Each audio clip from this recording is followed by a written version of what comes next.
අයිබෝන් ලෝක වටේ පොඩ්කාස්ට් එක වටපිට channel එක ඔස්සේ අපි ඔබත් එක්ක හමු වෙන වැඩසටහනින් අදත් අපි ඇවිල්ලා ඉන්නේ ලෝකෙ වටේ සිද්ධ වෙන වැදගත් කාරණා ගැන ඔබත් එක්ක කතා කරන්න. ඉතින් මම හිතන්නේ මේ මොහොතේ ලෝක සිද්ධ වෙන වැදගත්ම කාරණා මොකක්ද කියන එක ගැන කාටවත් සැකයක් තියෙන විදියක් නැහැ. ඒ තමයි මේ මොහොතේ මැද පෙරදිග ඇති වෙලා තියෙන උණුසුම්කාරී තත්ත්වය. ඉතින් අපි අන්තිමට හම්බෙච්ච වෙලාවෙත් ඇත්තටම යුද්ධයේ ආරම්භක අවස්ථාවල තමයි අපි හිටියේ. ඉතින් අපි ඒ ගැන යම් කිසි දෙයක් තොරතුරු ටිකක් ඔබට ගෙනෙන්න බලාපොරොත්තු වුණා. ඉතින් අදත් ඇත්තටම කියනවා නම් අපි බොහොම ඉක්මනට අවසාන වෙයි කියලා බොහෝ දෙනා ප්‍රාර්ථනා කරපු බොහෝ දෙනා අපේක්ෂා කරපු නමුත් දැන් මේ කතා කරන මොහොතේ ඇදි ඇදී යන යුද්ධයක මැද ඉඳගෙන තමයි ඔබව හම්බෙන්න එන්නේ. ඉතින් මේ ගැන අපේ ਵਿਚාරය ලබා දීම සඳහා අපිට තමන්ගේ ඇනලිසිස් එක එහෙම නැත්නම් විශ්ලේෂණය සහ ਵਿਚාරය ලබා දීම සඳහා අදත් අපිත් එක්ක එකතු වෙලා ඉන්න අපේ සුප්‍රකට දේශපාලන විචාරක චාමර සුමන පාල. අයිබෝන්. ආයිබෝන් චාමර. මම හිතන්නේ අදත් අපි දෙන්න දැන් ඇවිල්ලා තින්නේ මේ පාටවල් දෙකෙන් මම හිතන්නේ. කතා වෙලා හඳන් අපි එකක් නෙමෙයි. නමුත් මම හිතන්නේ මේ වෙලාවේ එන්න ඕන පාටවල් දෙක ඇවිල්ලා තියෙනවා කොහොමද. ඉතින් චාමර මොනවද අලුත් තොරතුරු මේ පැත්තේ? මොනවද අලුත් තොරතුරු? ඇත්ත වශයෙන්ම මේ වෙලාවේ මම හිතන්නේ තව දුරටත් දැන් සතියක් තිස්සේ එක පැත්තකින් ඉරානය විසින් ප්‍රහාර එල්ල කරමින් තියෙනවා. ඊශ්‍රායලයටත් ප්‍රහාර එල්ල කරමින් තියෙනවා. ඊට අමතරව මැද පෙරදිග රටවල් වලටත් තව දුරටත් ප්‍රහාර එල්ල කරමින් තියෙනවා. අනිත් පැත්තට ඊශ්‍රායලය විසින් සහ ඇමරිකාව විසින් ඉරානයටත් පහර දෙමින් තියෙනවා. දැන් ඒක තව දුරටත් සතියක් ගිහිල්ලා තාමත් නතර වෙන පාටක් පේනෙන්නට නෑ. මට යම් යම් අය උත්සාහ කරනවා කියලා කියනවා මේක යම් කිසි ආකාරයකට සටන් විරාමයක් කරා ගේන්න. එහෙම ආරංචි මතුවෙනවා සැරින් සැරේ. නමුත් අපිට එහෙම දෙයක් තවම නම් පේනෙන්න මේ එළියේ පෙනෙන්න දෙයක් අපිට එහෙම දකින්න ලැබෙන්නේ නැහැ. ඉතින් දිගටම සටන් සිදුවෙමින් පවතිනවා. එකම දේ කවුද ඉරානය පැත්තෙන් ගත්තොත් ඉරානය පැත්තෙන් පසුගිය දවස් කිහිපය තුළ ඒ කියන්නේ පටන් ගත්ත වෙලාවේ ඉඳන් මේ වෙනකොට ඒගොල්ලන් එල්ල කරන මිසයිල් ප්‍රමාණය මිසයිල් ප්‍රහාර ප්‍රමාණය අඩු වෙලා තියෙනවා.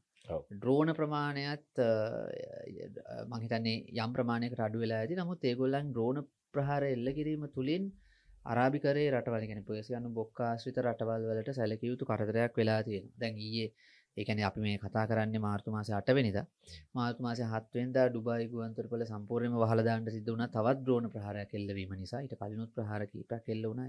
එතෙන්ට තවත් ඒ වගේ විවිධාකාර ප්‍රදේශවලට මේ ප්‍රහාර එල්ලවීමින් තියෙනවා. ඒකට ආර්ථිකය මේ පැත්තෙන් ගත්තම ආර්ථිකය එකතැන නතර වෙලා වැඩ සිද්ධ වෙන්නේ නැහැ. ඒ කියන්නේ තෙල් ගමනාගමනය සිද්ධ වෙන්නේ නැහැ. එතකොට ගෑස් නිෂ්පාදනය සිද්ධ වෙන්නේ නැහැ.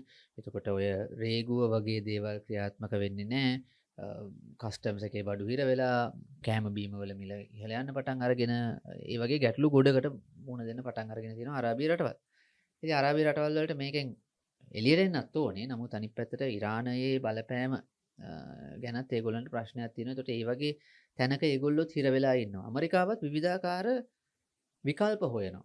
ඒගොල්ලන් මේකෙන් ඉස්සරහට යන්න දැන් මම හිතන්නේ ඊයේ වෙන්න ඕනේ මේ සෙනසුරාදා. ඒ කියන්නේ අපේ වෙලාවෙන් සෙනසුරාදා වෙන්න ඕනේ මේ ඩොනල්ඩ් ට්‍රම්ප් කියලා තිබ්බා තව දුරටත් ඉරානයට පහර දෙනවා කියලා.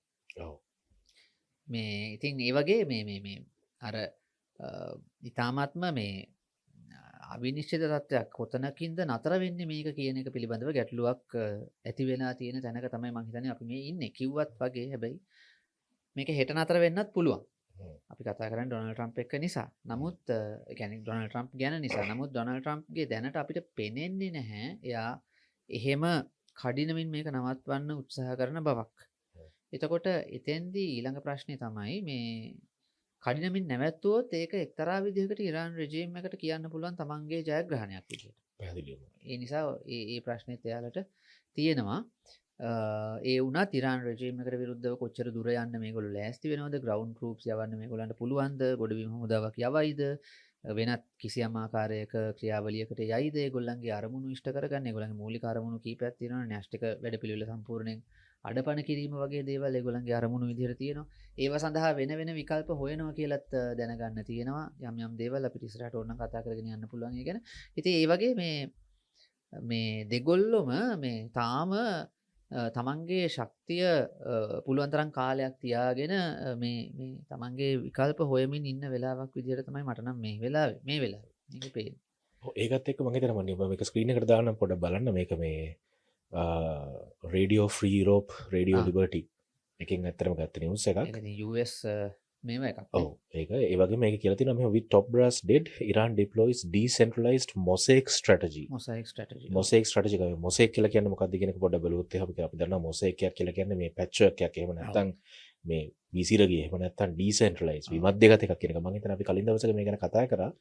ඒ තමයි ඉස්ලාමීය විප්ලවවාදී ආරක්ෂක නැත්නම් විප්ලව ආරක්ෂක හමුදාව IRGC කියන එක ඉස්ලාමික් රෙවොලූෂනිස්ට් ගාඩ් කෝ කියන එක රෙවොලූෂනරි ගාඩ් කෝ කියන එක මේ මොහොතේ ඇත්තටම වැඩ කරන්නේ මධ්‍යම කමාන්ඩ් එක නැත්නම් සෙන්ට්‍රල් කමාන්ඩ් එක නෙමෙයි ඔවුන්ට කලින් ලබා දෙන්න ලද උපදෙස් අනුවයි කියලා අපි නෙමෙයි කියලා තියෙන්නේ අබ්බාස් ආරච්චිම ප්‍රකාශ කරලා තිබුණා.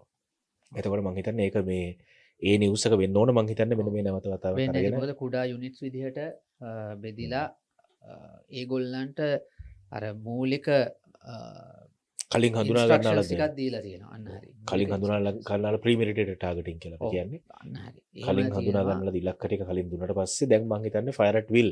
ඔව්. ඒගොල්ලන්ට කැමති ඒ කියන්නේ සුදුසු විදිහකට. ඒ කියන්නේ හැම වෙලේම අපිට මේ කමාන්ඩ් දීදී ඉන්න වෙන්නේ නැහැ. සංවේදන ප්‍රශ්න තියෙනවා, ඉන්ටර්නෙට් බ්ලොක් වෙන්න පුළුවන්, විවිධාකාර ප්‍රශ්න තියෙනවා. ඒ හින්දා ඕගොල්ලන් සුදුසු විදිහකට ගේම් එක ගෙනියන්න කියන එක තමයි සරලව කිව්වොත් ඒගොල්ලන් මම හිතන්නේ මේ ප්‍රකාශ කරන්නේ. ඒක තමයි මම හිතන්නේ ඔය කතාවේ ඔය මොසයික් එක කියලා කියන්නේ අර දැන් චමිල කිව්වා වගේ අර පොඩි කෑලි එකතු වෙලා මේ හැදෙන ලොකු මේ ස්ට්‍රක්චර් එකක්. එතකොට මේ සෝරි චිත්‍රයක් නේ සාමාන්‍ය මොසයික් කියලා කියන්නේ. දේශයේ එහෙම අර ගොඩාක් ඔය මේ ගොඩනැගිලි වල මේ පැත්ත මේ සමහර වෙලාවට ඔය වගේ ඒවා හදලා තියෙනවා. ඒ කාලේ දැන් සෝවියට් දේශය බිඳ වැටලා නමුත් සමහර ඒවා තාමත් දකින්න පුළුවන් ඒ රටවල් වල.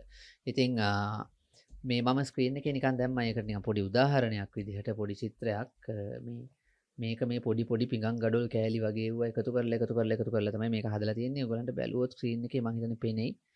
ඔන්න මම පොඩ්ඩක් ලොකු කරා. ඔය තියෙන්නේ ඔන්න ඔය විදිහට තමයි. ඕවා තමයි මොසයික් කියලා කියන්නේ. ඒතකොට මොසයික් ඩිෆෙන්ස් ස්ට්‍රැටජි කියන්නේ මේ අර එකට තිබිච්ච මේක කෑලි වලට කඩලා ඒගොල්ලන්ට ඕන විදිහට ඒ කියන්නේ මූලික මේ මොනවද කියන්නේ ඉන්ස්ට්‍රක්ෂන්ස් ටික උපදෙස් ටිකක් දීලා තියෙනවා.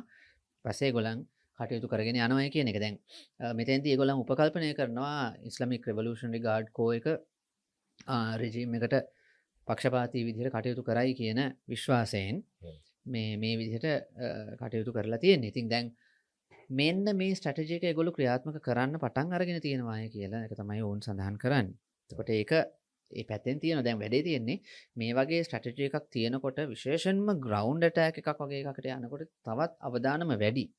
මොකද මේගොල්ලෝ මධ්‍යම විධානයෙන් ඕඩර්ස් එනකන් ඉන්නේ නැතුව කටයුතු කරන්න ඒගොල්ලන්ට ස්වාධීනත්වය දීලා තියෙනවා. ඕක ඇත්තටම හිස්බොල්ලා සංවිධානයේ තියෙනවා. හිස්බොල්ලා සංවිධානයේ ඕක තියෙන හින්දාම තමයි දකුණු දෙක ලෙබනනේ හිස්බොල්ලා සංවිධානයේ ඔය දැන් නායකත්ව ලෙවල් එකේ හිස්බොල්ලා එකේ ගොඩක් දෙනාව ඝාතනය කෙරෙව්වට ඒකෙන් හිස්බොල්ලා එකේ টොප් ලෙවල් එක මේ සම්පූර්ණයෙන්ම වගේ අතු ගෑවිලා ගියාට ග්‍රවුන්ඩ් ලෙවල් එකේ ඉන්න යුනිට්ස් සමහර ඒවායේ ශක්තිය තාම සැලකිලි ප්‍රමාණයකට ඇත්තටම තියෙනවා. එතකොට ඒක වැදගත් වෙනවා টොප් ලෙවල් එකේ මේවා එක නැති වුණත් ඉතුරු ටික කරගෙන යන්න. දැන් උතන වැදගත්කම තියෙන්නේ හිස්බොල්ලා සංවිධානයේ වුණත් මේ සටන්කාමීන් සැලකිලි ප්‍රමාණයක් මීට අවුරුදු කිහිපයකට කලින් සිරියානු සිවිල් යුද්ධයට සම්බන්ධ වෙලා යුද්ධ පුහුණු කියන්නේ යුද්ධ අත්දැකීම් ලබාපු කට්ටිය. ඉරානයේ IRGC එක ගත්තත් සැලකිය යුතු පුහුණුවක් තියෙන කට්ටිය. සහ ඒ සමහර කට්ටිය සිරියාවේ සිවිල් යුද්ධයට සම්බන්ධ වෙලා තියෙනවා. මහා විශාල ප්‍රමාණවලින් නෙමෙයි මම හිතන්නේ. නමුත් යම් ප්‍රමාණයක්. එතකොට ඒ අත්දැකීම් එක්ක තමයි මේ කණ්ඩායම් සහ පුහුණුව එක්ක සහ සමහර විට රොකට්ස් අනම්මනම් එහෙම ආයුධත් යම් ප්‍රමාණයක් එක්ක. එතකොට ඒක නිසා ඒගොල්ලන්ගෙන් සැලකිය යුතු චැලෙන්ජ් එකක් එන්න පුළුවන් දීර්ඝකාලීනව මේ කටයුතු කිරීමේදී. රයිට්. ඒකත් එක්කම නැවත ස්ක්‍රීන් එකට පොඩි නිවුස් එකක් දාන්නම්. සුද්ධෝත්තම මේ ලියෝ පාප් වහන්සේ මම හිතන්නේ අද ප්‍රකාශයක් කරලා තියෙනවා මේ බෝම්බ ප්‍රහාර සියල්ල නවත්තන්න සහ සාකච්ඡා මේසයට එන්න කියලා නැවත ආරාධනා කිරීමක් කරලා තියෙනවා. මේක ඇත්තටම මම හිතන්නේ මේ වගේ ඇත්තටම පේපල් කෝල් එකක් එහෙම නැත්නම් පාප් වහන්සේ විසින් කරන ලබන නිල නිවේදනයක් කියලා කියන්නේ සාමාන්‍යයෙන් ඇත්තටම ටික ලෝක මට්ටමේදී වැදගත් ප්‍රතිඵලයක් දෙන්න පුළුවන් දෙයක්. නමුත් ඉතින් මතක තියාගන්න ඕනේ මේ ඉන්නේ ඔබාමා ආණ්ඩු කරන ඇමරිකාව නෙවෙයි ට්‍රම්ප් ආණ්ඩු කරන ඇමරිකාව. ඒතර ලියෝ පාපහන්සෙත් මං හිතන්නේ ඇමරිකානු ජාතිකයෙක්. ඔව් ඔව් ඒක බොහොම පැහැදිලිව කියන්න ඕන. නමුත් ඒ වගේම කතෝලික පල්ලියේ බලපෑම වැඩිපුර තියෙන්නේ ඇත්තටම ගත්තොත් ස්පාඤ්ඤය, පෘතුගාලය සහ ඒ වගේ බටහිර යුරෝපයේ රටවල් වලට ඉතාලිය විශේෂයෙන්ම ඔව් ඇමරිකාවේ කතෝලික පල්ලිය බලපෑම නැතුව නෙමෙයි. නැතුවම නෙවෙයි. නමුත් ඒක සියයට- ස්පාඤ්ඤයේ හෝ නැත්තම් ඕනෑ එතරම් 20%ක් 25ක් විතර ඡන්දදායකයෝ ප්‍රමාණය කතෝලික සහ විශේෂයෙන්ම ඒ අය ගොඩක් ඔය හිස්පැනික කට්ටිය. ඔව් ඒක වෙනම ඔව්, කණ්ඩයක්. ඒ කට්ටිය. ඔක මම චාමරගේ අහන්න හිටිය අවධානය කරන්න හිටියේ ඒ කාතන්දරයටත් වැඩිය. දැන් අපි දන්නවනේ ට්‍රම්ප්ගේ බේස් එක වෙන්නේ ඇත්තටම ඔය දකුණු දිග ස්ටේට් වල සහ විශේෂයෙන් රෙඩ් බෙල්ට් එකේ ඉන්න කන්සර්වටිව් ඡන්දදායකයෝ ටික. ඔව්. ඒතර මේ කන්සර්වටිව් ඡන්දදායකයෝ ටිකයි ඇමරිකාවේ කතෝලික බෙල්ට් එකයි අතර ලොකු ඕවර්ලැප් එකක් තියෙනවා. ඔව් හැබැයි ඔතනදී මං හිතන්නේ කතෝලික බෙල්ට් එක කියන්නේ කතෝලික බෙල්ට් එක සහ කතෝලික ජනතාව තරහ කරගන්න ඇමරිකාවට අවශ්‍යතාවයක් ඇත්තටම මේ කියන්නේ ට්‍රම්ප්ට අවශ්‍යතාවයක් නැහැ. මොකද එයා දැන් උදාහරණයක් විදිහට ගත්තොත් එයාගේ උපජනාධිපති කතෝලික. කතෝලික. එතකොට දැන් ඒ කසාද වගේම බැඳලා ඉන්නේ මේ ඔව් ඒක වෙනම කතාවක්. ඔය ඒක ඒ අර අපේ ලංකාවේ අයත් මතක් වෙනවා එතකොට නේ. ඌෂා බාලා ඔව්. තෙලුගු ජාතික කාන්තාවක් තාමත් කසාදෙට පස්සෙත් හින්දු ජාතික කාන්තාවක් කරන ඔව්, ඌෂා දැන්- බාලා තමයි දැන් මං හිතන්නේ ජේඩී වාන්ස් ගැන අපි කතා ඔව් කරන්නේ. ජේ.ඩී. වහන්ස්ගේ බිරිඳ මේ එයාලට ළමයි 3 දෙනෙක් ඉන්නවා. මම හිතන්නේ 4 වෙනි කෙනා on the way. ඔව්. මේ සෝ මේ එයා ආගම අතෑරලත් නෑ. එයා හින්දු ආගම දිගටම අදහනවා මම දන්න දිගටම විදිහට.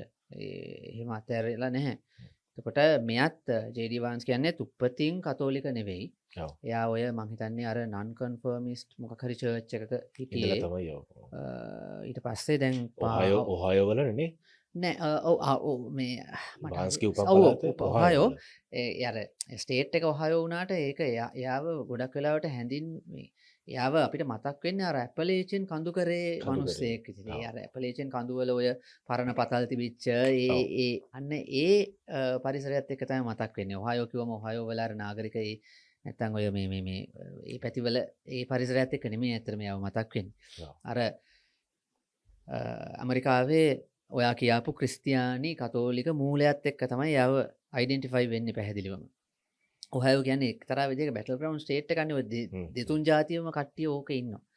එතකොට කොහොම හරි මේ ඒකත් එක්කම කතෝලික ජනගහනේ සැලකුණු ප්‍රමාණයක් ඉන්න හින්දා සහ ඒ සැලකුණු ප්‍රමාණයනුත් සැලකුණු ප්‍රමාණයක් දැන් අර චමීල කියපු අර සුදු ජාතිකයට අමතරව සැලකුණු ප්‍රමාණයක් ඉන්නවා ලතිනෝ හිස්පැනික්ස් සම්භවයක් තියෙනවා. ඒ අයගේ ඡන්ද ඇත්තටම 2024 ඡන්දෙදී ට්‍රම්ප්ට ඉතාම වැදගත් වුණා. දැන් උදාහරණයක් විදිහට ගත්තොත් මීට අවුරුදු 20ක විතර කලින් ඉඳලා ඒ කියන්නේ 2000 විතර ඉඳලා මේ මෑතක් වෙනකන් බැටල් ග්‍රවුන්ඩ් ස්ටේට් එකක් වෙච්ච ෆ්ලොරිඩාව 2020 දී ට්‍රම්ප් පෙරදිච්ච වෙලාවෙත් 2024 දී ට්‍රම්ප් දිනපු වෙලාවෙත් ඉතාම පහසුවෙන් ට්‍රම්ප් දින්න. හේතු ප්‍රධාන හේතුවක් තමයි ඒකේ ඉන්න විශේෂයෙන්ම වෙනසුවේලාවෙන් සහ කියුබාවෙන් ආපු අයගේ ඒ අය සහ ඒ අයගේ දරුවෝ. ඒ අයගේ ඡන්ද සැලකුණු ප්‍රමාණයක් ගියා ට්‍රම්ප්ගේ පැත්තට. ඒකට හේතුව වුණේ වෙනසුවේලාවට සහ කියුබාව සම්බන්ධයෙන් බරාක් ඔබාමා කටයුතු කරාට වඩා තද බල විදිහට දැඩි විදිහට ට්‍රම්ප් කටයුතු කිරීම. ඒ නිසා ඒ ගොඩක් ඡන්ද ඒගොල්ලන්ගේ පැත්තට ගියා. ඒ වගේම තමයි මේ ලතිනෝ පවුල් වල නැති හිස්පැනික් ඇමරිකන් පවුල් වල අලුත් ළමයි. ඒ කියන්නේ ඇමරිකාවේ ඉපදිච්ච ළමයි ඉන්නවනේ. සංක්‍රමණය වෙච්ච අය නෙමෙයි. කෙලින්ම ඇමරිකාවේ ඉගෙන ඉපදිච්ච අය. ඒ අයටත් ඕනේ මේ ඇමරිකන් සමාජයට එකතු වෙන්න. ඒගොල්ලන් නිකන් අර වෙන් වෙලා ඉන්න කැමති නෑ. ඒගොල්ලෝ ඉංග්‍රීසි කතා කරන්න වැඩිපුර යොමු වෙනවා. එහෙම දේවල් තියෙනවා. ඒතකොට ඒක නිසා ඒක ඔස්සෙත් සැලකුණු ප්‍රමාණයක් ඇත්තටම රිපබ්ලිකන් පක්ෂයේ පැත්තට නැඹුරු වුණා පහුගිය දවස්වල, පහුගිය කාලවල වල. අනික මේ හැබැයි දැන් මේ වෙනකොට හිස්පැනික ඡන්දදායකයෝ අතරේ යම්කිසි අවුලක් ඇති වෙලා තියෙනවා. මම දැන් කියන්න ගියේ. ඔව්. අර ඉඟුරු දීලා මිරිස් ගත්තා හා සමාන තත්යකට උන් පත් වෙලා පත් වෙලා තියෙනවා. ඉතින් ඔන්න ඔය කාරණේ මොකද ට්‍රම්ප්ගේ ට්‍රම්ප් වෙනුවෙන් වැඩවල- කැම්පේන් කරපු සමහර හිස්පැනික ජාතික මේ ඔව්. සමාජ ක්‍රියාකාරීන් පවා මේ ළඟදී පිටුවහල් කිරීමට ලක් වුණා. ඔව්. ඇයි ඉතින් හොයන්නේ බලන්නේ නැතුව කට්ටියව පිටුවහල් කරනවානේ. ඒක ලොකු ප්‍රශ්නයක් වෙලා තියෙනවා ඒගොල්ලන්ටම දැන්. ඔව්. ඉතින් ඕක ඔය කාරණා නිසා ඇත්තටම කිව්වොත් කතෝලික පල්ලිය සහ මේ හිස්පැනික ජනතාව කියන දෙක අතරේ සැලකියයුතු සම්බන්ධයක් තියෙන හින්දා කතෝලික පල්ලිය ෂේප් එකේ තියා ගැනීම ට්‍රම්ප්ට අවශ්‍යයි. අනික එක ඊට උඩහට ගියාම කතෝලික පල්ලිය සහ ඉවැන්ජලික පල්ලි සුදු අය අතරේ තියෙන බලපෑම එතන ඇත්තටම වැඩිපුර මම හිතන්නේ ඉවැන්ජලික පල්ලිවල ඉෆෙක්ට් එක තමයි. අපි කියන මෙගා චර්ච් කියලා කියන්නේ. ඔව් ඒ වගේ වුණා. ඊට අමතරව පොඩි පොඩි චර්චස් තියෙන්නේ.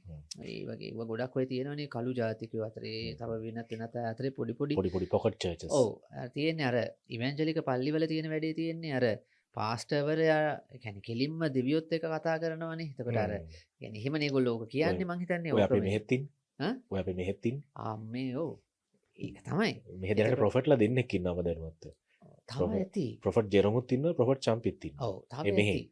ඒ කියන්නේ අපි දන්න අයනේ ඔව්. ප්‍රොපේතවරු කියන කියාගන්න අපි දන්න අයනේ තව ඇති. පොඩි පොඩි කට්ටිය පොඩි පොඩි පල්ලිවල කටයුතු කරනවා. ඒතකොට ඒ වගේ අයත් ඉන්නවා. ඒ අයගේ ඉෆෙක්ට් එකක් තියෙනවා ඇත්තට. එයාගෙත් බලපෑම සුළු කොට නැහැ. ඒ අයගේ බලපෑම සුළුපටු නැහැ. කතෝලික පල්ලිය යම් ප්‍රමාණයකට දුර්වල වෙනවා. ඒ අයගේ ක්‍රියාකාරීත්වයේ හින්දා ඕක ලතින් ඇමරිකාවේ දකින්න තියෙනවා. හ්ම්. ඒ ගොඩක් ප්‍රොස්පෙරිටි දේව ධර්මය ඒ වගේ දේවල් එක්ක එන ඒවා ඔය ට්‍රම්ප්ගේ කඳවුරත් එක්ක තමයි ගොඩක් සමීප. එතකොට එතන පොඩි නොපෑහීමකුත් තියෙනවා. හැබැයි ඒ වුණාට කතෝලික පල්ලිය තරහ කරගන්න ට්‍රම්ප් කැමති නැහැ. මොකද හේතුව සැලකිය යුතු ඡන්ද ප්‍රමාණයක් තාමත් එතන තියෙනවා.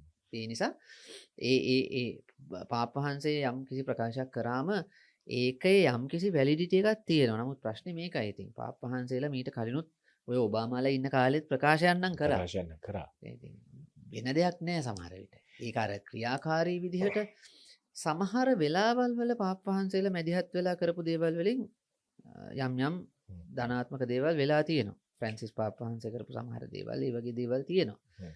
අතීතයට ගියාම නම් ඔක දේශපාලනීකරණය වෙනවා. අපි ඒ තරම් දුර යන්න ඕනේ නැහැ. දෙවෙනි ජුවන් පාවුලු පාප් වහන්සේ හින්දා කොමියුනිස්ට් කඳවුරට මොකද උනේ? ඒ වගේ දේවල් ඉතින් අදාළ නැහැ. ඒක ඉතින් බටහිර රටවල් වල අනුග්‍රහයෙන් වෙච්ච දෙයක් නේ. තව ඉතින් කුරුසු යුද්ධ ගැන අපි කතා නොකරේ. ඒවා ඉතින් තව හෙන ඈත අතීතයට යන කතන්දරනේ. ඒව ගැන චමීර ළඟදී කතා කරයි. ඒක නිසා ඒක අපි බලමු. චමීර හරි අපි කවුරු හරි ඒ ගැන කතා කරයි ළඟදී. ඒක වෙනම කතාවක්. නමුත් පොඩි ටීසර් එකක් දුන්නේ. ඔව් ඒක කවුද කියන්න බෑ. චමීර වෙන්නත් පුළුවන්. අපේ දමිත් වෙන්නත් පුළුවන්. බලමු. කවුරු හරි කතා කරයි. ඔව්. කෙසේ වෙතත් ඒක පැත්තකින් තියමු. දැන් මෙන්න මේ කාරණා හින්දා ඇත්තරම ඩොමෙස්ටික් ඉෂුස් සම්බන්ධයෙන් ට්‍රම්ප්ට ලොකු අවධානයක් මේ වෙලාවේ තියෙනවා. මේ ඉරාන යුද්ධය ඇතුළතදීත් ඒක නැත්තේ නෑ. ගෑස් මිල වැඩි. ඒ කියන්නේ තෙල් මිල ගෑස් මිල වැඩි වෙනවා.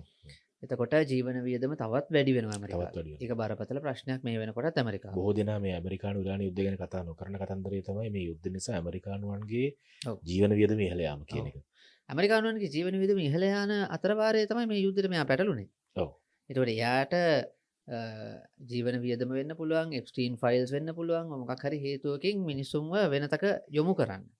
නමුත් ඒක කොච්චර සාර්ථක වේද කියන ප්‍රශ්නයක් පැන නගිනවා. ඇත්තටම කිව්වොත් යුද්ධෙදී දැන් ඒගොල්ලෝ බලාපොරොත්තු වෙන අරමුණු කීපයක් ඒගොල්ලෝ කියලා තියෙනවනේ. මේ සමහර අරමුණු යම් ප්‍රමාණයකට ඉෂ්ට කරගන්න ඒගොල්ලන්ට පුළුවන් වෙයි. හැබැයි රෙජීම් චේන්ජ් එකක් කරගන්න තමයි මම හිතන්නේ බැරි වෙලා තියෙන්නේ. රෙජීම් චේන්ජ් එකක් කරනවා කියන එක එච්චරම ලේසි වෙන එකක් නැහැ. මම හිතන්නේ ඒගොල්ලන්ගේ ප්‍රධාන අරමුණු තුනක් තිබුණා. මම හිතන්නේ පළවෙනි එක තමයි නැස්ටික් ප්‍රෝග්‍රෑම් එක සම්පූර්ණයෙන්ම අයි කරන්න බැරි වෙන්නම අවසාන කිරීම. දෙවෙනි එක තමයි ඉරානය සතු දිගදුර බැලිස්ටික් මිසයිල් සියල්ල. ඒ කියන්නේ මිසයිල් සහ මිසයිල් ලොන්චර්ස්. ඒ මිසයිල් ප්‍රොජෙක්ට් එක ඒ මිසයිල් ආරක්ෂක පද්ධතියම සහ ඒ ප්‍රහාරක පද්ධතියම විනාශ කිරීම අංක 2. අංක 3 තමයි අත්‍තරම කියනවා නම් අයතුල්ලා කොමේනි ප්‍රමුඛ අර ක්ලෙරිකල් ස්ටේට් එක එහෙම නැත්නම් ඒ ආගමික රාජ්‍ය මුලනුපුටා දමලා බටහිරට හිතවාදී එහෙම නැත්නම් වඩා නිවැරදිව කියනවා නම් බටහිරට ප්‍රශ්නයක් ඇති නොකරන જાතියේ කවුරු හරි පාලකෙක්ව පත් කිරීම මම හිතන්නේ ඒගොල්ලෝ නිකන් ෂාගේ පුත්‍ර රත්නය රේසා පල්ලිවත් පොඩ්ඩක් නිකන් මාක් කරගෙන හිටියනේ. මාක් කරගෙන හිටිය යම් ප්‍රමාණයකට. නමුත් මම හිතන්නේ ට්‍රම්ප් එයාගෙන ලොකුවට සීරියස් හිතුවේ නැහැ මම දන්න විදිහට. අර එක වෙලාවකදී දෙසැම්බර් මාසේ පටන් ගත්තු ප්‍රොටෙස්ට්ස් වෙලාවේ දෙසැම්බර් 28 වෙනිදා පටන් ගත්තු ප්‍රොටෙස්ට්ස් වෙලාවේ ජනවාරි මුලදී වගේ සමහර ප්‍රොටෙස්ට්ස් වලදී ෂාගේ නම කියවුණා. ඒකෙන් පොඩි අවධානයක් ඒ පැත්තට යොමු වෙලා තිබුණා. නමුත් ඒක කොච්චර ලොකුවටද කියන්න මම දන්නේ නැහැ. ඊශ්‍රායලය නම් එයාව ප්‍රොමෝට් කරනවා. ඒක කාලයක් තිස්සේ කෙරෙමින් පවතිනවා. ඒත් ඊශ්‍රායලයේ ඕනකමට ට්‍රම්ප් කටයුතු කරොත් ඉතින් එතෙන්දී ඒ කාරණේ වෙනස් වෙන්න පුළුවන්. මොකද දැන් පහුගිය දවස්වල ඒක පෙනෙන්නටම තිබ්බනේ.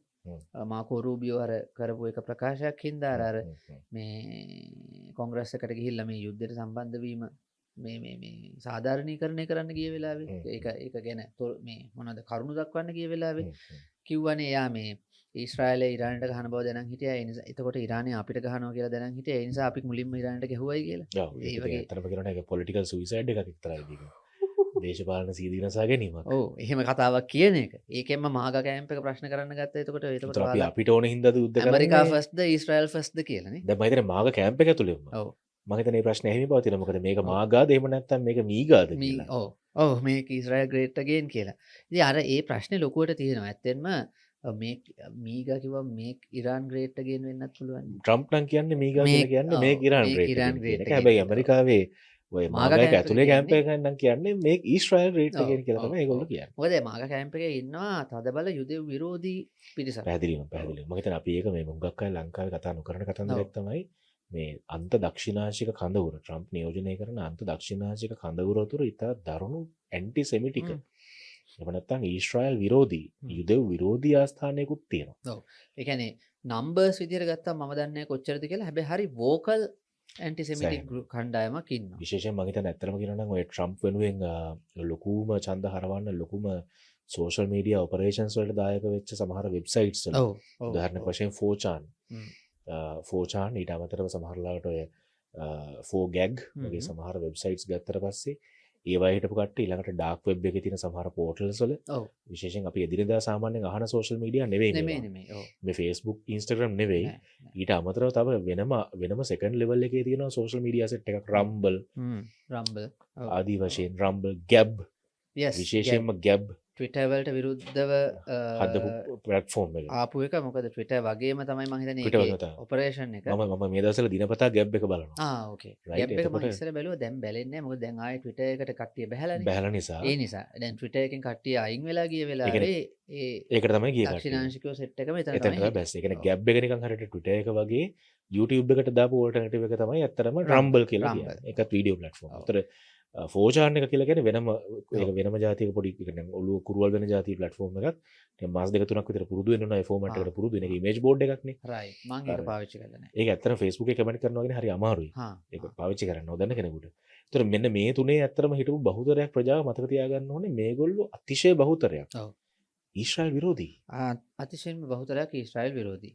මේ ඔය මොකද Twitter කොටිම මේගොල්ලෝ මම හිතන්නේ නට්සි ජර්මනිය පවා මේ එලිබිටම සාධාරණීකරණය කරනවා. ඔව් දැන් ඔය ඒක එහෙම ප්‍රශ්නකුත් වුණානේ එකපාරක් ඔය ජූනියර් ලෙවල් එකේ රිපබ්ලිකන් කණ්ඩායමක සාකච්ඡාවක් වෙලාවේදී හිට්ලර් ගැන හිට්ලර් හොඳයි කියලා වගේ ප්‍රකාශන වගේක් නිකුත් වෙලා තිබිලා ඔව්, ඔව්. ඒවා මේ ලීක් වෙලා Leak එළියට වෙලා ලොකු ප්‍රශ්න ඔව්, ඔයක් ලොකු ආවා. ප්‍රශ්නයක් වුණා. නමුත් ඉතින් රිපබ්ලිකන් පක්ෂය ඒක ගණන් ගත්තේ නැහැ. ඔව්. එතකොට දැන් ඕකම එංගලන්තේ වුණා නම් ඒක ලොකු ස්කැන්ඩල් එකක් වෙනවා. තාම ස්කැන්ඩල් එකක් වෙනවා. තාම. තාමත්.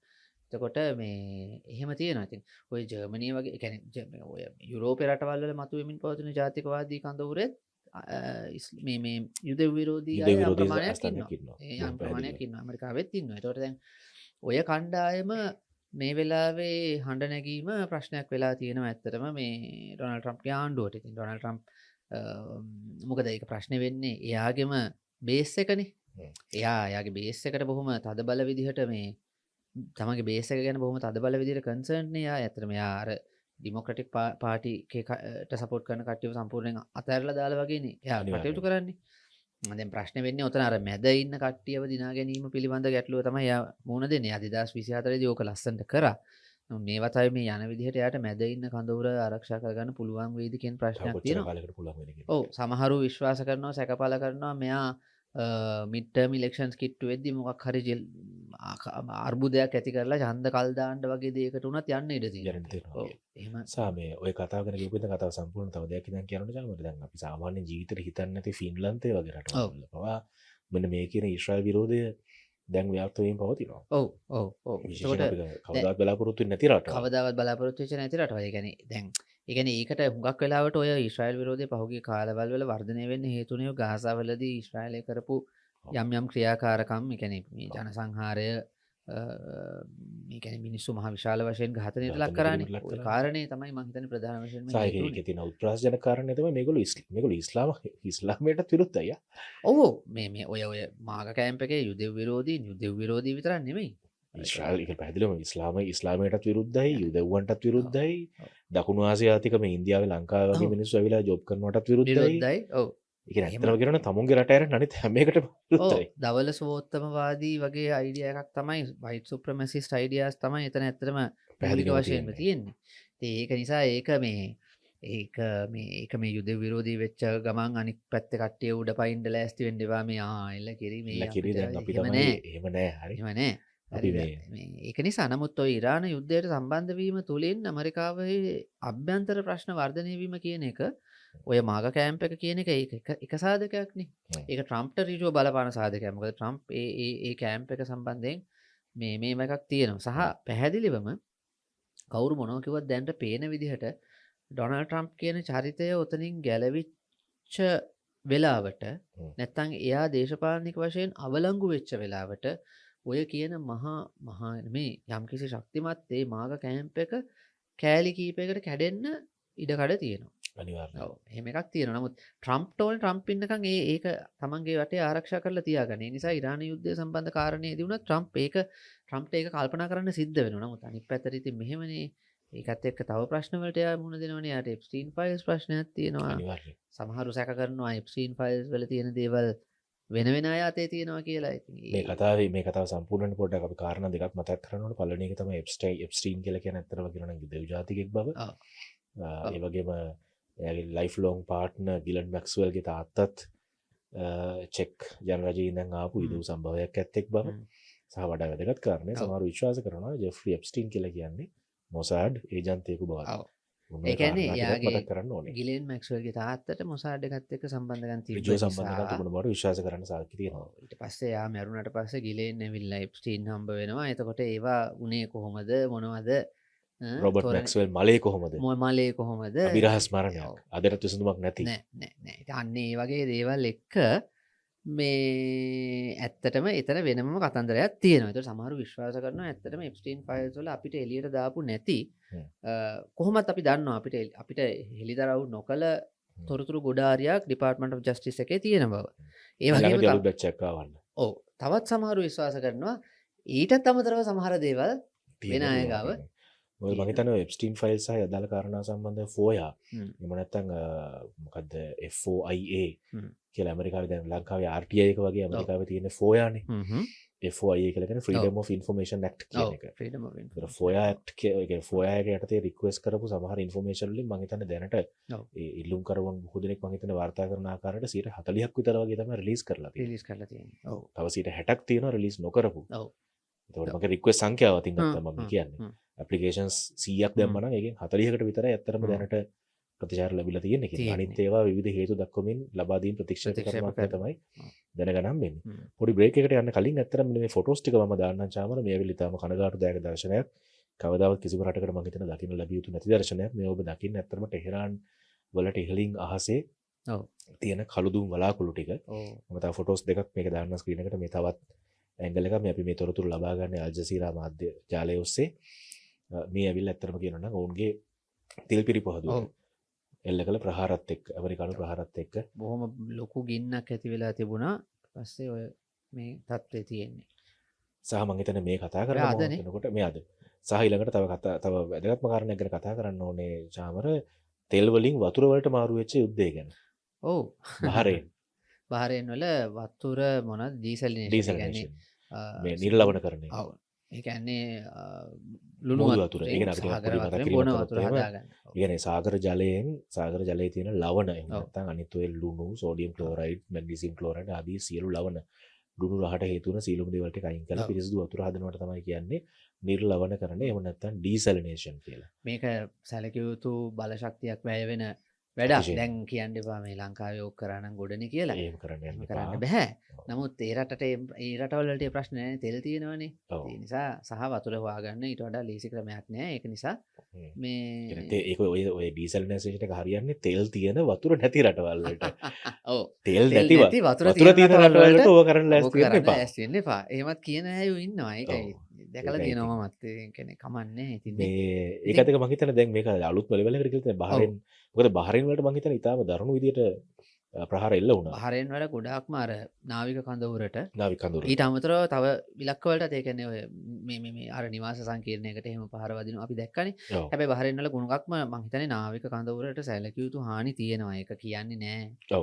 නමුත් අපි දැකපු මුල් දවස් වල දැකපු සැටලයිට් ඉමේජස් වලිනුත් පේනවා සැලකිය යුතු ඩැමේජ් එකක් වෙලා තියෙනවා කියලා. සහයගත එක තව කාරණා දෙක තුනක් මතක් කරන්න ඕනේ. මම හිතන්නේ ඉරාන ජනාධිපති මසූද් පෙසෙස්කියන් මම හිතන්නේ ඉරිදා ඒ කියන්නේ අදනේ තර්ජනය කරලා තිබුණා මේ ඇමරිකානු ටාගට්ස් මධ්‍යම මේ මැදපෙරදිග තියෙන සියලුම ඇමරිකානු ඉලක්කවලට ඍජු ඉලක්ක නැතුව වක්‍ර ඉලක්ක වලටත් කමක් නැහැ පහර දෙන්න අපි සූදානම් කියලා කිව්වා. කියලා මම හිතන්නේ 24ක් යන්න හම්බුන්නේ නැහැ නෝර්වේ වල. ඔස්ලෝ නගරයේ තියෙන US එම්බසි එකෙන් මේ යම්කිසි පිපිරීමක් වාර්තා වුණා. ඒක ඇත්තට මේ රෙකෝඩ් කරන මොහොතේ දැන් ඩෙවලොපින් ස්ටෝරි එකක්. අපිට ඒ නිසා ගැන වැඩි විස්තරයක් කියන්න බෑ. නමුත් නෝර්වේජියන් පොලිසිය කියන මේක ත්‍රස්තවාදී ප්‍රහාරයක්ද විය හැකිය කියලා දැනට ප්‍රකාශයක් නිකුත් කරලා තියෙනවා. කවුරු විසින් කරාද ඒක ඉතින් අපිට කියන්න බෑ.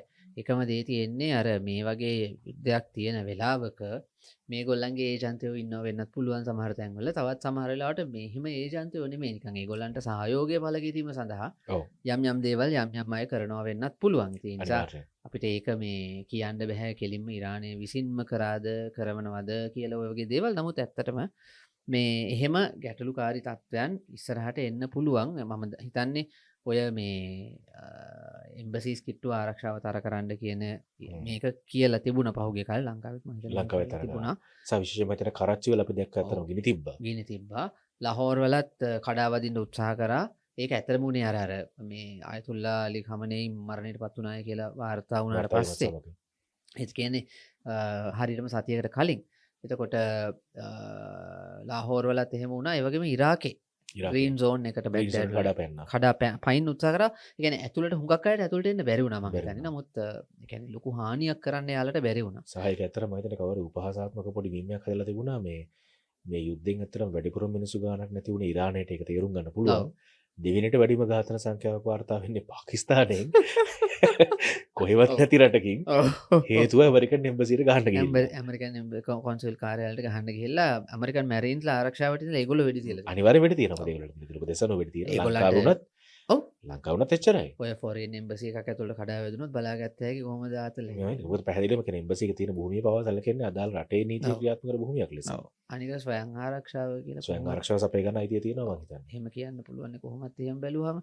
ඉතින් අර ඒ කාරණේ නිසා ඒ වෙලාවේ 10 දිනකට වැඩිය මේ ගිහින් තිබ්බ මං හිතන්නේ. ඔව්. එතකොට මේ ඉතින් ඒකත් එක්ක ලාහෝර් වලත් ඔය වගේම සිද්ධියක් වෙලා තිබුණා. මොකද එතෙන්දී ඇතුළට එන්න බැරි වෙලා තිබුණා. ඒතර මේ අනුව මේ වෙලාව හතරවෙනි අවස්ථාව නේ. ඒතකොට ඒ කියන්නේ කරච්චි, ලාහෝර්. ඔව්.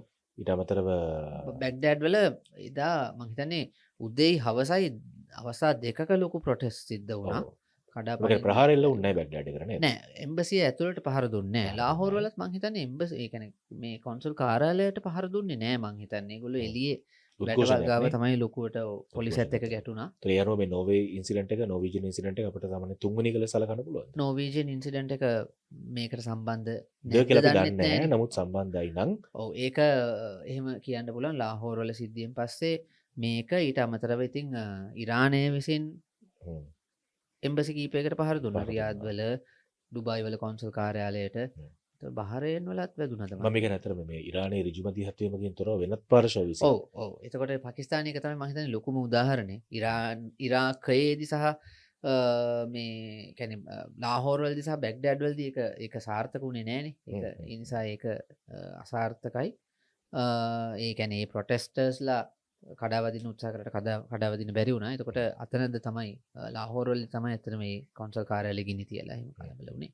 සාහිත්‍ය මම හිතන්නේ පොඩි මේ මීම් එකක් ෂෙයා වුණා. මේක ඇත්තට තමයි දන්නේ. ඇත්තටම මේ බහරයින් වල ප්‍රොටෙස්ට් එකට සම්බන්ධ වෙච්ච එක්තරා නායකයෙක් ගේ පුතා ඉගෙනම ලබන්නේ US වල කියලා. වෙන්න ඇති. එහෙමත් ආරංචියක් ගියා ඉතින්. ලංකාවෙත් එහෙම කෙනෙක් ඉන්නවා. ඇමරිකානු එම්බසි ඉස්සරහා නිතරම උද්ඝෝෂණය කරන කෙනෙක් ලංකාවෙත් ඉන්නවා. මේ රවුලක් එහෙම තියෙන හදේ. බෙල්ලේ පොඩි අර පොඩි ළමෙන්ගේ දාන මේ පොඩි පංචායුධයක් එල්ලන් ඉන්න එක්කෙනෙක්. මේ ලංකාවේ ඇමරිකානු එම්බසි ඉස්සරහා නිතරම මේව කරනවා. හැබැයි එයාගේ ළමයාත් මං හිතන්නේ US වල මේ එහෙම ඉන්නවා කියලා ආරංචියක් තියෙනවා. ඉතින් අපි දැන් දන්නේ නැහැ ඕවා. එක්සත් ජාතීන්ගේ සංවිධානය ගාව උපවාස එහෙම කරන්නේ නැතුව ඇති යන්නේ. නැතුව ඇති. ළඟදී නෑ. ළඟදී නැතුව ඇති. යා ලෙමන් පෆ් තමයි කන්න කැමති. ලෙමන් පෆ් ගෙනත් දෙන්න කෙනෙක් නැහැ නේද? දැන් නෑ නේ. ඒ නිසා ඔය කරන්න බැරුව ඇති. ඒ හින්දා බැරුව ඇති. මොකද ලෙමන් පෆ් ගෙනත් දෙන ඉන්න කෙනාව අල්ලගෙන එන්න තව දෙන්නෙක් විතර ඕන වෙනවා. ඕන වෙනවා අනිත් පැත්තේ. ඔව් ඒක හින්දා ඒක පොඩි ප්‍රශ්නයක් තියෙනවා. ඒකයි. පොඩි බ්‍රේක් එකක් කරන් එන්න. ඉතින් විරාමයෙන් පස්සේ අපි නැවතත් වාරයක් ඇවිල්ලා ඉන්නේ ලෝකේ වටේ පොඩ්කාස්ට් එක. ඉතින් අදත් අපි කතා කරන්නේ ඇත්තටම ලෝකෙ වටේදී මේ වෙලාවේ තියෙන වැදගත්ම සිද්ධිය අපි කවුරුත් දන්නවනේ මැද පෙරදිග යුද්ධේනේ. ඉතින් මේ දෙවෙනි වැඩසටහනේ දෙවෙනි සෙග්මන්ට් එක අපි ඇත්තටම කතා කරන්න බලාපොරොත්තු වෙමු චාමර ලංකාවට තියෙන බලපෑම ගැන. මම හිතන්නේ මේ ඊපෙරේදා මම පොඩි පූර්විකාවක් දීලා ඉන්නම් ඔයා ඉතින් එහාට කතා පැහැදිලි කරන්න. ලංකාවේ එක්තරා පිරිසකගේ බලාපොරොත්තු සුන් වුණා. එක්තරා එක්තරා පිරිසකගේ සුන් වුණා. සුන් වුණා. අපේ ඒ කියන්නේ පව් ඒගොල්ලෝ බලාපොරොත්තුෙන් හිටියා ඔව්. ලංකාව ඉතාම දරුණු විදියට මොකක් හරි ජාත්‍යන්තර රාජ්‍යතාන්ත්‍රික අවුලක පැටලෙයි කියලා. පැටලුන්නේ නැහැ. දැන් ඒ කියන්නේ මම හිතන්නේ රොයිටර්ස් වාර්තා කළා නැව ආපහු ඉරානයට අරන් අපි දන්නවා ඉරාන නෞකාව බේරගත්තා. නැවක් ඇවිල්ලා දෙවෙනි නෞකාව බේරගත්තා. බෂීර් නෞකාව බේරගත්තා. ඔව්. බේරගෙන නාවිකයන් 200ට ළමයි. ළමයි ඇතුළුව නාවිකයන් ළමයි ළමයි කියන්නේ කැඩෙට්ලා. ළමයි 300ක් කියලා තමයි මුලින් කිව්වේ. ඒ ළමයි 300ට මොකද උනේ? ලොකු නාමුද මැද්දේම. ඒ 208යි නේ. 208යි කටේ බිලි ටික දුන්නා. මම කියන්නේ ළමයි දින දින එකතු වෙලා තමයි සමහර ලොකු වෙලා තියෙන්නේ. පොඩි පොඩි කට්ටිය දෙන්න එකතු වෙලා. පට්ට හුඩු. එහෙමයි උන්නේ. ඒ කියන්නේ දැන් අර මේ සියමීස් ප්‍රින්ස්ලා ගොඩාක් ඇති ඒක ඇති දැන් ඇතුළේ. මේ මැදි වෙලා ඇති නිකන් හිතා ගන්න. මට හුඩු. ඇත්තම 208 දෙනෙක් කියන නාවක නිලධාරීන් 53 බිලි දෙනෙක් දුන්න සමග වෙන්න බැරිද? හා? බිලි දුන්න වෙන්න බැරිද? කියන්නත් බෑ. ඒ කියන්නේ මොහොතට බිලි දෙනවනේ අර. දන්නේ නැහැ. යුද්ධේ නැවතියන් කියලා දුන්නත් දන්නේ දුන්නත් දන්නේ නැහැ අර ඉරානයේ ගලවා ගන්නින් කියලා අර දැන් ලංකාවෙත් ඔය විහාර මහදේවී බිලි දුන්නා විහාර මහදේවී දැන් අත්අඩංගුවට ගන්න යනවා ඉවරමාදේවි දැන් අත්අඩංගුවට ගන්න යනවානේ. එහෙම කියලා දුටු ගැමුණු බැස්සා දසමහයෝධයෝ බැස්සා දසමහා යුද්ධික බැස්ස ඒ වගේ දන්නෙත් නැහැ. ඒ වගේ දන්නේ කොහොම හරි අන්තිමට මම හිතන්නේ ආමියකට යන්න බැරි යන්න බැරි ඒවුන් දසමහයෝධයෝ වුණා දසමහායෝධයෝ අන්තිමට වුණා. කමන්නේ ඒක ඉතින් අතුරු ආමිකට කතාවනේ යන්න හැබැයි ආමිගේ පඩිත් ගත්තා ඔය කියන දසමහායෝධ තමයි. දසමහයෝධය තමයි ඔව්. ආමිගේ පඩිත් ගත්තානේ. හරි හරි හරි ඉතින් දැන් කොහොම 208 දෙනයි අන්තිමට 208 හිටියනේ දෙනයි. කොහොම හරි මැත්තේ පළවෙනි නෞකාව අපිට බේර ගන්න බැරි වුණා. ඔව්. ඒක මොකද පණවිඩිය හම්බ වෙනකොටත් මම හිතන්නේ පණවිඩිය හම්බ වෙලා අපි නෞකාව හමුදා මෙතනට යනකොටත් නවේ කොටසක්වත් එතන තිබුණේ නැහැ. සම්බුන් විතරක් නේ. එතන තෙල් සහ මලසිරු පාවෙනවා දකින්න හම්බුණා කියලා තමයි ඇත්තටම නෞකාව හමුදාවේ වාර්තා ඒක ගැන කතාවක් යනවා මේ ඔය ගැන ලොකු කතාවක් තියෙනවානේ මේ මෙහෙම නැවක් ආවා මේක මේ නැවට පහර දෙනවා දැක්කේ නැද්ද මේ ප්‍රහාරය එල්ල කළේ වර්ජිනියා ක්ලාස් එකකින්ද අයියෝ. අපිට මේ අහවල් එක නැද්ද අහවල් එක නැද්ද කියලා විකිපීඩියා එකේ තියෙන සෙට් එකක් කියෝගෙන විකිපීඩියා චාමර මේ බුදුහාමුදුරුවෝ කියලා තියෙනවානේ මේ ලස්සන ගාථාවක්. ඒ කියන්නේ කවුරු හරි අපිට ඊතලයකින් විද්දම අපි කරන්න ඕන ඊතලේ ඇදලා දාන එක මිසක් ඊතලේ මොන જાති ඊතලයක්ද මොකෙන්ද හදලා තියෙන්නේ මම මගේ වචනේ බුදුහාමුදුරන්ගේ වචන හරි ඊතලේ ඔක් මනුස්සයා මොන જાතියක කෙනෙක්ද එයා උස්සද කොටද ඊතලේ කොහොම එකක්ද දුන්න කොහොම එකක්ද කොච්චර දුර ඉඳලාද විද්ද ආදී කෙහෙම් වලවල් හොය හොය ඉන්න එපා ඊතලයක් වැදුනට පස්සේ කරන්න ඕන දේ ඊතලේ ඇදලා අයින් කරන එකයි කියලා මම නෙවෙයි කියලා තියෙන සිද්ධාර්ථ ගෞතම බුදුරජාණන් වහන්සේ. ඉතින් ඒ බුදුහාමුදුරන්ගේ වචනට උඩින් යන වෙන වචනයක් නැති නිසා මම එතනින් එහාට බෞද්ධයෙක් විදිහට සමා වෙන්නේ. බුදුහාමුදුරන්ගේ වචනට වැඩිය බෞද්ධයෙකුට බෞද්ධයෙක් වශයෙන් මට එතනින් එහාට කතා කරන්න දෙයක් නැති නිසා මම එතනින් එහාට කතා කරන්න අදහස් දක්වන්න යන්නේ නැත. දැන් කොහොම හරි එහෙම ප්‍රශ්නයක් ඇති වෙලා ඒක දැන් එහෙම වුණාට පස්සේ ඉතින් කතාවක් ගියා මේ නැව තියෙනවා කියලා අපි ඒගොල්ලන්ට දැනුම් දුන්නා. එහෙම කියලා චෝදනාවක් ඉදිරිපත් එක්තරා කරලා මම දැක්ක මේ විශ්වවිද්‍යාල ආචාර්යවරයෙකුත් මම හිතන්නේ බොහොම පැහැදිලිව චෝදනාවක් එල්ල කරා. ඒකට ස්පෙකියුලේෂන් එහෙම නැත්නම් මේ එහෙම වුණාද කියලා තමයි අහලා තිබෙනවා. උත තියෙනවා බබාලා නෙවෙයිනේ. මම හිතන්නේ ප්‍රකාශයක් පැහැදිලිවම දාලා තිබුණා මේ ඉරාන නෞකාව සම්බන්ධ ඇමරිකාවට ඔත්තු ලබා දුන්නේ ලංකාව විසින්ද කියලා. ඒක ඊටම බරපතල ගණේ චෝදනාවක්. මම හිතන්නේ රාජ්‍යයකට එල්ල කර හැකි මට්ටමේ අන්තිම දරුණුම චෝදනාවක්. ඔව්. නමුත් මම හිතන්නේ කෙසේ හෝ ඒ නෞකාවනු 35 දෙනෙක්ව බේරගත්ත විතරක් නෙවෙයි දෙවෙනි නෞකාවත් 208 දෙනෙක්ව නිරුපද්‍රිතව ලංකාවට ගෙනල්ලා මම හිතන්නේ මේ කතා කරන මොහොතේනකොට මේ මිනිස්සුන්ට ලංකාවේ මිනිස්සු නොමිලේ කෑම් බීම දෙනවා. ඔව්. ඒ කටයුතු ටික වැලිසර ආරක්ෂාව දෙනවා සහ ලංකාවේ මිනිස්සු මම දැක්ක ඇත්තටම ස්වේච්ඡාවෙන්. ඔව්. මිනිස්සු ස්වේච්ඡාවෙන් ගිහලා මේ මිනිස්සුන්ට තේ හදාගෙන දෙනවා. කෑම් බීම දෙනවා. මම හිතන්නේ ඇත්තටම අර දිත්වායක වෙලාවේ ඔව්. දක්වපු හැසිරීම තමයි මම හිතන්නේ අපේ මිනිස්සුන්ගෙන් දකින්න හම්බෙන්නේ. ඒකට රෙස්පෙක්ට් ඒකට. ඔව් නෑ ඒක තමයි. ඒ කියන්නේ අපේ මිනිස්සුන්ගේ ප්‍රශ්නේ තියෙන්නේ චමීර මේ ඇත්තටම අපේ මිනිස්සුන්ගේ වරදක් නෙමෙයි. අපි මේ ගොඩාක් ඔය ජාතිවාදී ප්‍රශ්නවලට පැටලලා හිටියනේ අවුරුදු ගාණක් තිස්සේ. ඒක තුලින් ඇත්තටම හුඟක් ප්‍රශ්න ඇති වුණානේ ලංකාවේ. අපිට මතකයිනේ මීට අවුරුදු 10ක් ගිහිල්ලා නෑ. මීට අවුරුදු 10ක් ගිහිල්ලා නෑ. තිගන සිද්ධිය වගේ දේවල් වෙලා. ඔව්. තාම අවුරුදු 10ක් ගිහිල්ලා නෑනේ. එතකොට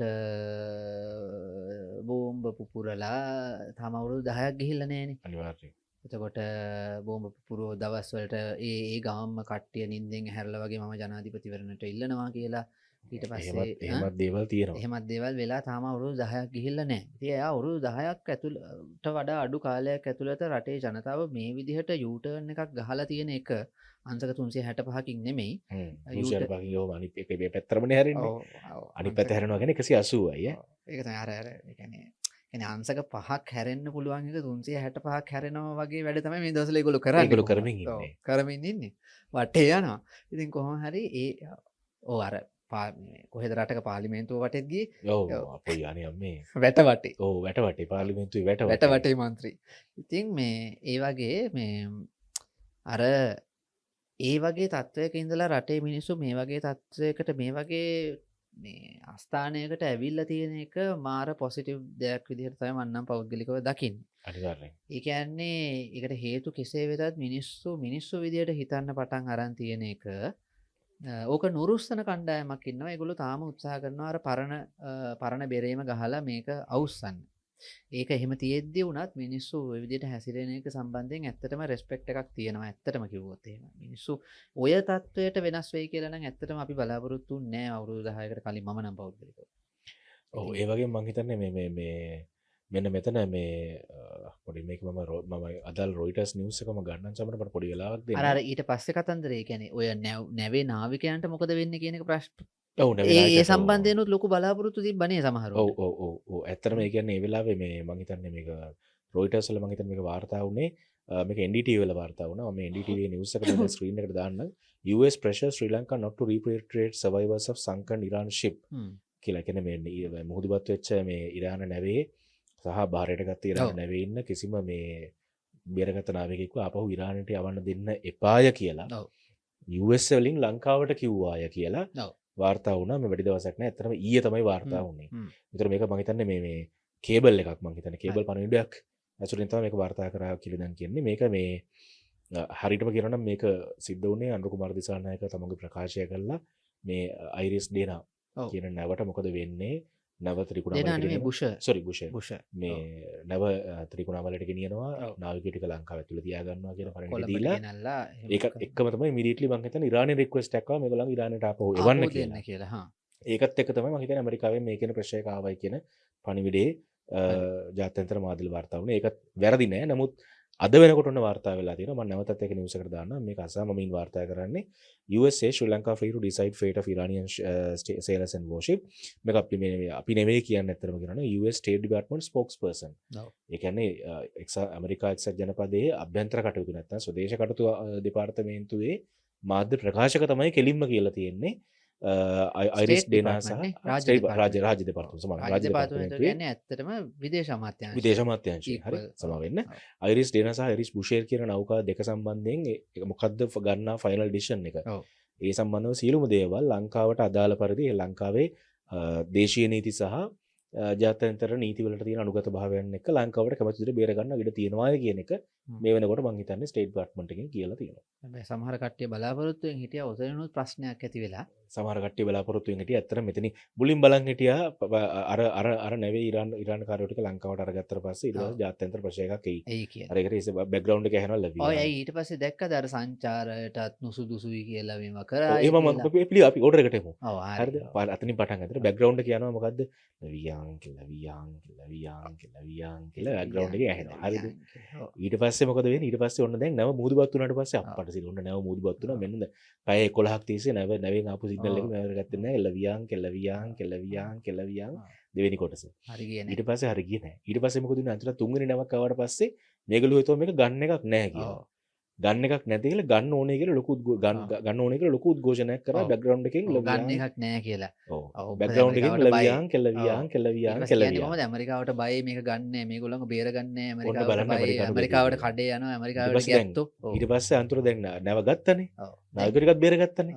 එතකොට දැන් ඊට සනිප පැත්තට ආවොන්න දැන් ඔක ගත්තට පස්සේ ඔය අපි කිව්ව ඉඳගෙන ඉන්නේ ගත්තා නෙමෙයි අතර ඇමරිකාව තමයි ඇමරිකාවේ අනුමැතිය සහිතව ඇමරිකාවේ ඕඩර්ස් පිට ගත්තේ කොයි ආයි බෑග්ග්‍රවුන්ඩ් එකෙන් කෙලවියන් ඊට පස්සේ දැන් ගත්තට පස්සේ ඔන්න දැන් ආයි ඇමරිකාවෙන් ප්‍රෙෂර් කරා කියලානේ උඹලා දැන් පඬිතකමට ගත්තා වගේනේ දැන් කරපංකෝ කෙලවියන් ඊට පස්සේ මොකද වෙන්නේ දැන් ඇමරිකාවෙන් ඒ පණිවිඩය දැන් ආපු දැන් දීලා තියෙන නෑ ප්‍රශ්නයක් නෑ ඒක ලංකාවට තීරණයක් ගන්න අයිතිය තියෙනවා කියලා දැන් කතා කරනවා මොකද්ද මේ හික්කඩුවේ තියෙන මම දැක පාරිසරික හානිය ගැන මේ හික්කඩුවේ සහ පානදුර අදාවට කලාපේ දැන් අන්න ඒකත් මේ කතා කරන මොහොත වෙනකොට මීපායක එහෙම නැත්නම් මැරින් එන්වයරන්මන්ට් ප්‍රොටෙක්ෂන් සමුද්‍රීය පරිසර ආරක්ෂණ අධිකාරිය මීපායක මේ මොහොතේ නිවේදනය කරලා තියෙනවා හික්කඩුවේ තියෙන තෙල් පැචස් වලින් අර අනිට පත්වීම නිසා ඇතිවෙච්ච තෙල් පැචස් ඔයිල් පැචස් වලින් 99%ක් මේ වෙනකොට අයින් කළා ඉවරයි කියලා. තාමත් බෑග්ග්‍රවුන්ඩ් එකෙන් හිමීටට සද්ද ඇහෙනවා ලැබියාන් කියලා සද්ද. අර මේ බෑග්ග්‍රවුන්ඩ් පුංචි එකේ කාලේ ඇහෙනවා. කාටූන් එකක් තිබ්බා ඔයා දන්නවා මේ චව් චව් ඕක හරියන්නේ නැහැ. ඕක හරියන්නේ නැහැ. ඕක සමහරට මෙහෙම කරොත් හරියන්න පුළුවන්. අපි කියන විදිහට කරොත් හරියන්න පුළුවන්. ඒ උනත් හරියන්නේ නැහැ. ඒත් හරියන්නේ ඒත් හරියන්නේ. එහෙම තමයි කියන්නේ. මාර චව්ලට සෙට්ට ගන්නේ මං කියන්නේ වනේ වන හතරකටවත් වෙන්න හොඳ දේවල් නෙවෙයි මේවා. නමුත් ඉතින් එහෙම වුණා. හෙම වුණා දැන් 6 සැරයක් අයිකන විවිධාකාර බලාපොරොත්තු ආමතක වුණා මට මේ ලංකාව මොකද්ද මේ මේක බොහොම පැහැදිලිව කියනවා මේ ඕස්ට්‍රේලියාවේ 7 නිවුස් එකෙන් තියෙනවා කරන ප්‍රෝග්‍රෑම් එකක් තියෙනවා උදේ පාන්දර ප්‍රෝග්‍රෑම් එක මෝර්නින් ෂෝ එක මේ ඕස්ට්‍රේලියාවේ වැඩිම පිරිසක් මෙතන ඕස්ට්‍රේලියානු සහෝදරයෝ දන්නවා ඇති වැඩිම පිරිසක් උදේ බලන ප්‍රෝග්‍රෑම් එකක් තියෙනවා සන්රයිස් කියලා.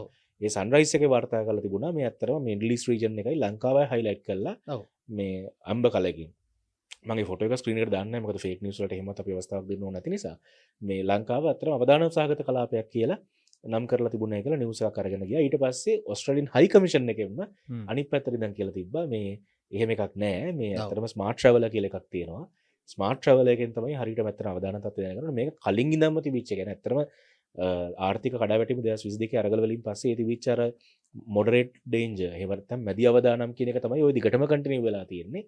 එහෙම නැතුව මේක නිසා අලුතෙන් වෙච්ච එකක් නෙමෙයි කියලා ඒ රෙද්දත් කඩලා දැම්මා. දැන් ආයෙ තව බෑග්ග්‍රවුන්ඩ් එකෙන් හැබැයි තාම අරේ කොන් වලටලා මූණනවා කෙලවියාන් කියලා. ඉතින් කමක් නෑ නේද? කියන්නේ මෙහෙම දේවල් වනේ වනහතුරකටවත් වෙන්න හොඳ දේවල් නම් නෙමෙයි. නෙමෙයි. ඔව් ඒ කියන්නේ මේකයි අර ඒ කියන්නේ මේ වගේ වෙලාවක දැන් කියන්නේ යුද්ධයක් තියෙන වෙලාවක ඇත්ත වශයෙන්ම විශේෂයෙන්ම මේ කලාපයේ රටවල් බොහොම පරිස්සමෙන් ගනුදෙනු කරන්න ඕන වෙලාවක් මේක. මේ වගේ වෙලාවක අනවශ්‍ය ප්‍රශ්න ඇති කරලා ඒක ඉතින් වෙනම මේව එකක්. දැන් අපිට හැබැයි අන්න එකයි මම දකින ලස්සනම දේ.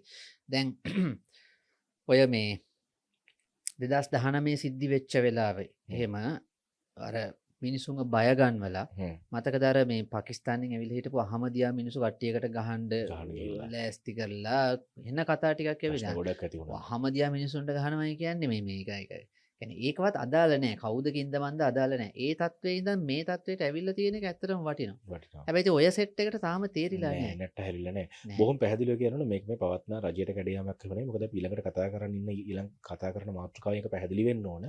අපි කතා කරන්න ඉන්නේ ඇත්තටම කියනවා නම් ඉන්දියාවේදී ලංකාවේ විදේශ අමාත්‍ය විජිත හේරත් මහත්මයා ගරු අමාත්‍යවරයා දැක්වපු අදහස් ගැන චාමර. ඒ ගැන කතා කරන්න ඕනද? ඒ ගැන කතා කරන්නවත් දෙයක් නැති තත්ත්වයට තමයි ඇත්තටම අවිල්ලා තියෙන්නේ. මොකද ඒක ළමයට බාර දෙන්න කියලා තමයි කියන්න තියෙන්නේ. ඔව් වෙන මන් දන්නේ. බොහොම පැහැදිලිව කියන්න ඕනේ මේ විදේශ අමාත්‍යකම කියලා කියන්නේ මේ සෙල්ලම් වැඩක් එහෙම නෙමෙයි. මොකද අපි නෑ මේ කතා කරන්නේ ඉංග්‍රීසි බැරි කතාවක් ගැන නෙමෙයි. නෙමෙයි. බොහොම පැහැදිලිව කියනවා ඉංග්‍රීසි බැරි කතාවක් ගැන එහෙම නෙමෙයි. හරි ඉංග්‍රීසි භාෂාව පිළිබඳ කමාන්ඩ් එක ඉතාලම අඩු රටවල් තියෙනවා. තායිලන්තය, මැලේසියාව, සිංගප්පූරු නම් ටිකක් හොඳයි. සිංගප්පූරු හොඳයි. සිංගප්පූරු විශේෂයෙන්ම මලේසියාව, ඉන්දුනීසියාව, පිලිපීනය වගේ රටවල්. පිලිපීන අතර ඇමරිකන් ඉංග්‍රීසි නමුත් ඒගොල්ලන්ගේ අර ඇක්සන්ට් එකත් එක්ක නමුත් ඒ අර ඉංග්‍රීසි භාෂාව අවුල ඊට අමතරව අපි ගත්තොත් ඒ ඇෆ්ගනිස්තානයේ සමහර ඒ වගේ රටවල් වල පවා විශේෂයෙන් ඉන්න කට්ටියට ඉංග්‍රීසි තේරෙනවා. දැන් ඒකට ඉංග්‍රීසි තේරෙනවා. නමුත් මම කියන්නේ එහෙම ඉතිහාස සමහර අවස්ථා තිබුණා අමාරුවෙන් තතන ඉංග්‍රීසි භාෂාව කියන්නේ command of the language ඉංග්‍රීසි භාෂාවේ command එක නැතුව අසරණ වෙන අවස්ථා තිබිච්ච අවස්ථා. නමුත් ඒ මිනිස්සුත් හැබැයි භාෂා බාධකයේ පැත්තකින් තිබුණම කියපු කාරණා ටික හරියට පිළිවෙලට පෙළගැස්ම අවස්ථා තිබුණා. පරිවර්තකයෝ කියලා જાතියක් ඉන්නවනේ. ඒක තමයි පරිවර්තකයෝ ඉන්නේ. ඔය හැම රටකම පරිවර්තකයෝ කියලා. කියන්නේ හුඟක් රටවල් වල සමීර ඉංග්‍රීසි භාෂාව දැනගෙන හිටියත් ඔය ලෙවල් එකේ ඔෆිෂල්ස්ලා වඩාත් කැමති තමන්ගේ මව් භාෂාවෙන් අදහස් දක්වන්න. හේතුව වැරදීම් වෙන්න පුළුවන් නේ. අනිවාර්යෙන්. ඒක එකක්. එක වර්ධින වචනයක් කියලා කියන්නේ රාජ්‍යතාත්ත්ව කතාන්දරවලදී ප්‍රශ්නයක් වෙන්න පුළුවන්. වෙනවා නෙමෙයි වෙන්න පුළුවන්. වෙනවා කියන්නේ වෙන්න පුළුවන්. නමුත් තේරෙනවා. ඒ කියන්නේ Tamanට ඒ සමහර අයට දැන් අපි උදාහරණයක් ගමු ව්ලාදිමීර් පුටින්ට ඉංග්‍රීසි තේරෙනවා යම් ප්‍රමාණයකට. ඒක පැහැදිලි. ඒක තේරෙනවා. එයාගේ සමහර ඉන්ටර්වියුස් බැලුවම තේරෙනවා. හැබැයි එයා කවදාවත් ඉංග්‍රීසියෙන් අදහස් දක්වන්න යන්නේ නැහැ. මොකද හේතුව එයාට ඉංග්‍රීසියෙන් අදහස් දක්වන්න පුළුවන් ව්‍යක්තභාවය කොහොමටවත්ම නැහැ.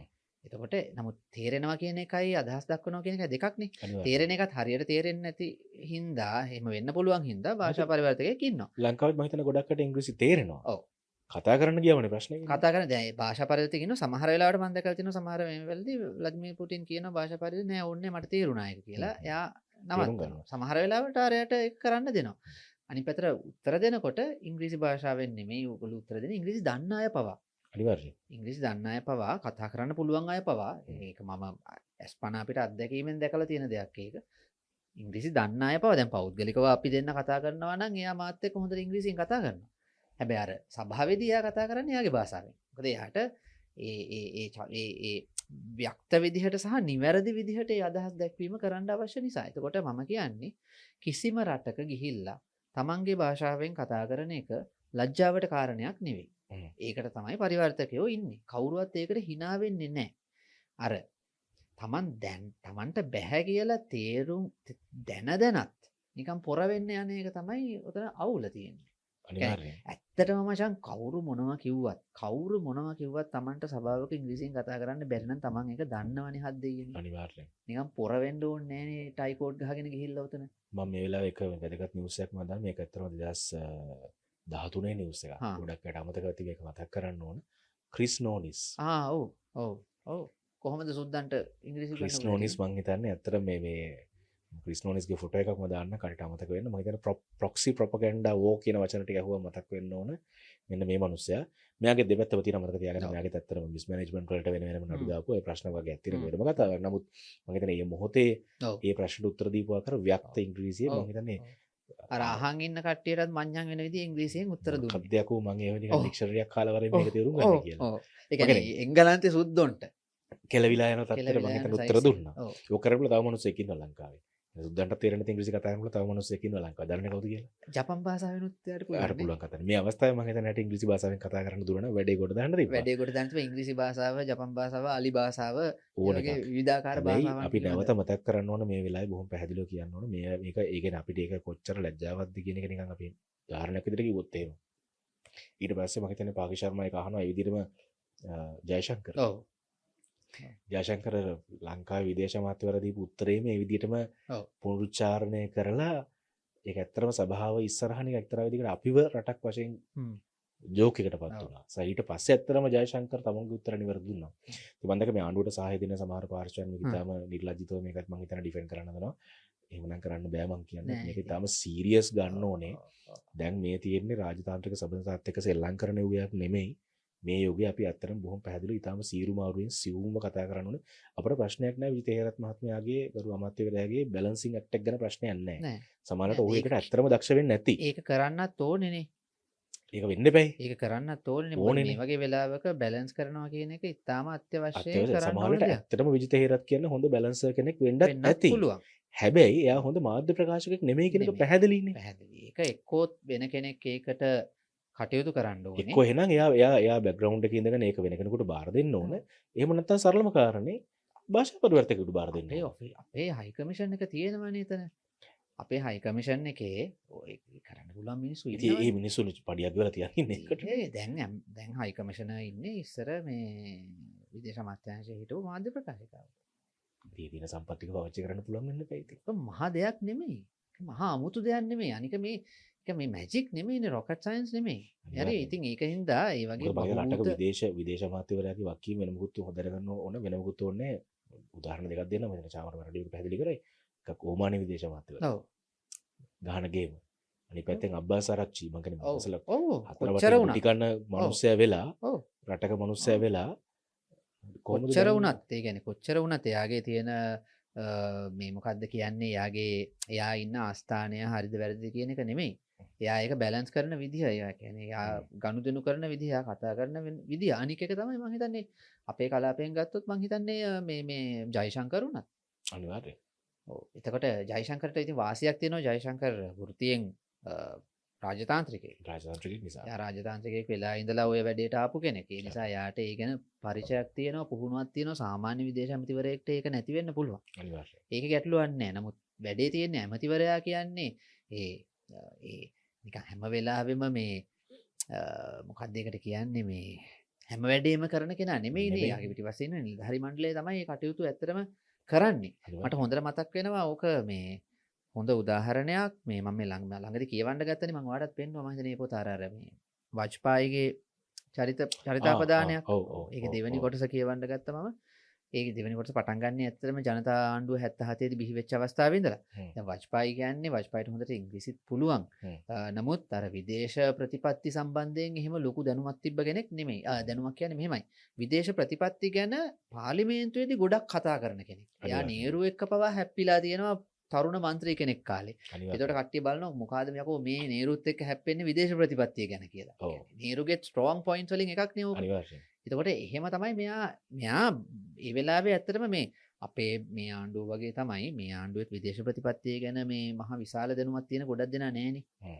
එතකොට අර ආණ්ඩුවෙත් BJP එක නෙමෙයි එතකොට BJS එක ප්‍රමුඛව හැදිච්ච ජනතා පාර්ටි එකේ විදේශ ප්‍රතිපත්තිය ගැන විශාල අවධානයක් තිබිච්ච ගොඩක් දෙනා හිටියේ නැහැ. එතකොට එතනිනුත් වජ්පායි තමයි ඒගොල්ලෝ විදේශ ඇමති කරේ. වජ්පායි කියන්නේ විදේශ ප්‍රතිපත්තිය ගැන කියවලා පාර්ලිමේන්තුවේ කතා කරලා තිබ්බා වුණාට අමාත්‍යාංශ වැඩ කරන විදිහ ගැන එයාට එච්චර ලොකු අවබෝධයක් තිබ්බේ නැහැ. එයා ගොඩක් වැඩ නිලධාරීන්ට බාර දීලා එයාගේ අඩුපාඩු එයා තේරුම් ගත්තා. එයා අඩුපාඩුව තේරුම් අරගෙන එයා නිලධාරීන්ට බාර දීලා හැබැයි එයා සාකච්ඡාවල් වලට ගියා. එයාට ඉංග්‍රීසි භාෂාව පුළුවන්. එතකොට ඒ වගේ දේවල් වලදී එයා යම් කිසි විදිහකට වැඩ කරා. නික දේශපාලන පරිචයයි කාලයක් තිස්සේ විදේශ ප්‍රතිපත්තිය ගැන අවධානයෙන් ඉඳීමේ වාසියයි ඒ වාසි ටික යාට වැදගත් වුණා. නමුත් එතෙන්දී වුණත් දැන් ඔය අද කතා කරන්නේ හුඟක් දෙනා මේ අද කතා කරන්නේ ඉන්දියානු ව්‍යාප්තවාදය දැන් නැද්ද එහෙම කියලා කියනවනේ. ඒකටත් දැන් BJP එක බලයටපත් වෙනකොට ඒගොල්ලෝ කලින් තිබිච්ච සමහර සටන් පාට ඉතින් ඒගොල්ලෝ අමතක කරලා දාලා හැලුවා. රටක් පාලනය කරනකොට ඒක වෙනයි. ඕක අර සටන් පාට කියන එක විපක්ෂ රාජකාරිය. ඒක රට පාලනය කරන්න ගත්තව කරන්න බෑනේ. රටවල් සටන් පාට වලින් පාලනය කරන්න ගිහිල්ලා තමයි අර එක්කෙනෙක් කලිසමෙන් දැන් දුවන්න සිද්ධ වුණා. බාගෙට ඇඳ බාකෝ ඒ කියන්නේ බෙල්ට් එකත් මග දාලා. මගේ වචනේ චක්‍රලේඛය වන්නේ කියලා ඔව්. ඒ සටන් පාට වලින් අපි තමයි හොඳටම කළේ සර්කියුල ඕනේ නෑ. මගේ වචනේ තමයි සර්කියු ලෝ ලෝ. සර්කියු ලෝ මම මේකත් එක්ක දෙලෝ තමයි තමයි ඉතින් අන්තිමට එලෝ මෙලෝ එලෝ මෙලෝ නැතුව එලෝ තිබුණේ. මෙලෝ නෑ පලෝ කියලා ගියා. මම තව එක වැදගත් මේකක් ස්ක්‍රීන් එකට දාන්නම් චාමර. මේ ඇවිල්ලා වෙන මොකක්වත් නෙවෙයි. මේ How the Buddha's Teaching Saved Japan කියලා මම දාලා තියෙනවා 1951 සැන් ෆ්‍රැන්සිස්කෝ නගරයේ තිබිච්ච මේ සාම සම්මුතියේ පීස් ට්‍රීටි එක. මේ අතර ෆොටෝ එකේ ඉන්නේ ජේ.ආර්. ජයවර්ධන. ඔව්. හරිද? ගොඩක් දෙනා ඔය කතාව ගොඩක් දෙනා දන්නවා. මේ කතාව දන්නවා. නමුත් බොහොම පැහැදිලිව කියනවනේ. ඒ කියන්නේ 45 ලෝක යුද්ධය අවසන් කරාට පස්සේ 51 මේ පීස් ට්‍රීටි එකේදී එක්තරා තීරණයක් ගත යුතු තිබුණා. ඒ තමයි ජපානට යුද බන්දි ගහනවද ඔව්. නැද්ද කියන එක සම්බන්ධයෙන්. ඒ වෙලාවේ ඇත්තටම ජේ.ආර්. ජයවර්ධන කරපු ඒ කතාවත් ඒක මතක තියාගන්න. ඒ වෙනකොට ඇත්තටම සිලෝන් අපි ඇත්තටම 72 නේ ජනරජයක් උනේ. ඔව්. එතකොට අපි මේ අපිත් එතකොට ජපානේ බෝම්බ දැම්මන අපිට. ඔව්. අපිත් වින්දෙත් ඒක. ඒතර අපිටත් අයිතිය තිබ්බ යුද බන්දි ඉල්ලන්න. ඔව්. හරිද? නමුත් අපි ඒ වෙලාවේ ජපානේ යුද බන්දි ඉල්ලුවේ නැහැ. අපි යුද බන්දි ඉල්ලුවේ නැහැ. ඒ වෙනුවට ඇත්තටම ජේ.ආර්. ජයවර්ධන තමන්ගේ සුප්‍රකට කතාව නහි වේරණ වේරාණි ආදී වශයෙන් මේ ගාථාවේ දරුණු පටන් අරගෙන එයා ලස්සනට කතා ඉවර කරා විතරක් නෙවෙයි. ඒකෙන් පස්සේ ඇත්තටම ජපානයේ අද වෙනකන් අපිට මං හිතන්නේ අති විශාල උදව් සම්භාරයක් කරලා තියෙනවා. සහ ජේ.ආර්. කතාව ගැන ගොඩ දෙනෙක් දන්නවා. තව ගොඩ දෙනෙක් නොදන්න කතාවකුත් කියන්න චාමර. ඔව්. මේ වගේම පළවෙනි ලෝක යුද්ධයේ වෙලාවේ පළවෙනි ලෝක යුද්ධයේ හෝ දෙවෙනි ලෝක යුද්ධයේ වෙලාවේ අපි ජර්මනිටත් මේ වගේම ඇත්තටම මේකක් දීලා තියෙනවා. මොරටෝරියම් එකක් දීලා තියෙනවා. ඉන්ඩෙෆිනිට් මොරටෝරියම් එක. ඒ කියන්නේ දින නියමයක් නැතුව ණය කල් දැමීමක් කරලා තියෙනවා ජර්මනියට. එහි ප්‍රතිඵලයක් ලෙස තමයි ලංකාවට ජර්මන් ටෙක් ආදී ඒ සම්පත් ටික ලංකාවට ලැබෙන්නේ. මම දන්නේ කතාව දැනගෙන හිටියද කියලා. ඒක දෙවෙනි ලෝක යුද්ධයේද දෙවෙනි ලෝක යුද්ධේ පළවෙනි ලෝක යුද්ධ වෙනවා. මට මතක නැහැ හිටිය මොකද කියලා. මම හරියට මුල් වශයෙන් කියන මම වෙනක ස්ක්‍රීන් එකට දාන්නම් ඒක. ඒ අනුව තමයි අපිට ඇත්තටම ජර්මන් ටෙක් ඇතුළු ඒ කර්මයව ටික හම්බ වෙන්නේ මගේ මතකේ නිවැරදි නම්. ඒ වගේම දෙවෙනි ලෝක යුද්ධ වෙලාවේ ජපානයට කරපු ඒ සමාව දීම හරහා තමයි රූපවාහිනිය ඊළඟට මම හිතන්නේ ජයවර්ධන රෝහල ඇඳන් 1001ක් තියෙන රෝහල ආදී වශයෙන් සියලු දේවල් සහ ජයිකා එක හරහා ජපාන ශ්‍රී ලංකා මිත්‍රත්ව පාරෙන් පටන් ගත්තම තුරු සියලු ඔක්කොම ටික ලැබෙන්නේ ඒ නිසා. ඒකත් හැබැයි අර සමහර විශේෂඥයෝ කියපු හින්දා LRT එක එහෙම කරේ නෑ. ඔව් LRT එක. නෑ අපෝ ඒ විශේෂඥයෝ අර ජපානට වැඩි දන්නවා. ඒගොල්ලොත් එක අපි තර්ක කරන්න හොඳ නෑ. LRT කියන්නේ මොනවද අප්පා? මොනවද? චී ජරාව. මේ මං ෆොටෝ එකම දැම්මේ JR මැත්තර මේ සමුළු අමතන අවස්ථාවේ ෆොටෝ එකක් මම වෙලා ස්ක්‍රීන් එකට දැම්මා.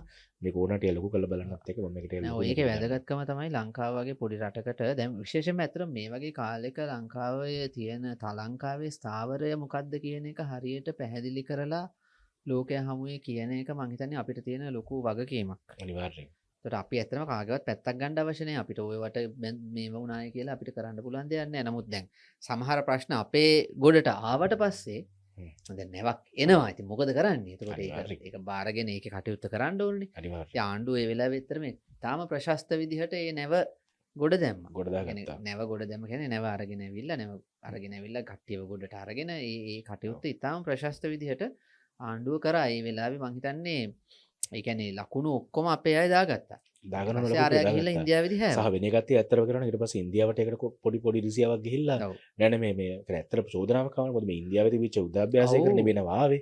BJP එක ඒකට ගේමත් ඉල්ලුවා. ඒ කියන්නේ not our business කියලා Facebook එකේ statement එකක් දාලා Statement තිබ්බා. ඒ එකක් කියන්නේ මේ අපිට නැව අදාළ බේරා නැහැ. ගැනීම අපිට අදාළ නැහැ. අපට අදාළ හැබැයි ඊට පස්සේ මම හිතන්නේ ඉන්දියානු මාධ්‍ය කීපයක් දැන් ආයේ ඔව්. දැන් ඉඳන් කියනවා නෑ අපි මුලින් ඉඳන් එක නැවක මේ 180 දිනකුත් ඒගොල්ලෝ තාම ඉන්නවා කියලා. ඔව්. තාම ඉන්නවා කියලා. ඔව්. ඔව්. එහෙම ඉන්දියාවේ එහෙම ගේමක් ගහනවා ඒක බේරන්න. අපි අර එහෙම කරපු හින්දා. අපි අරෙම කරපු හින්දා. හින්දා ඉන්දියාවට සිද්ධ වුණා නෑ නේ අපිත් එහෙමයි කියලා කියන්නේ. ඔව්.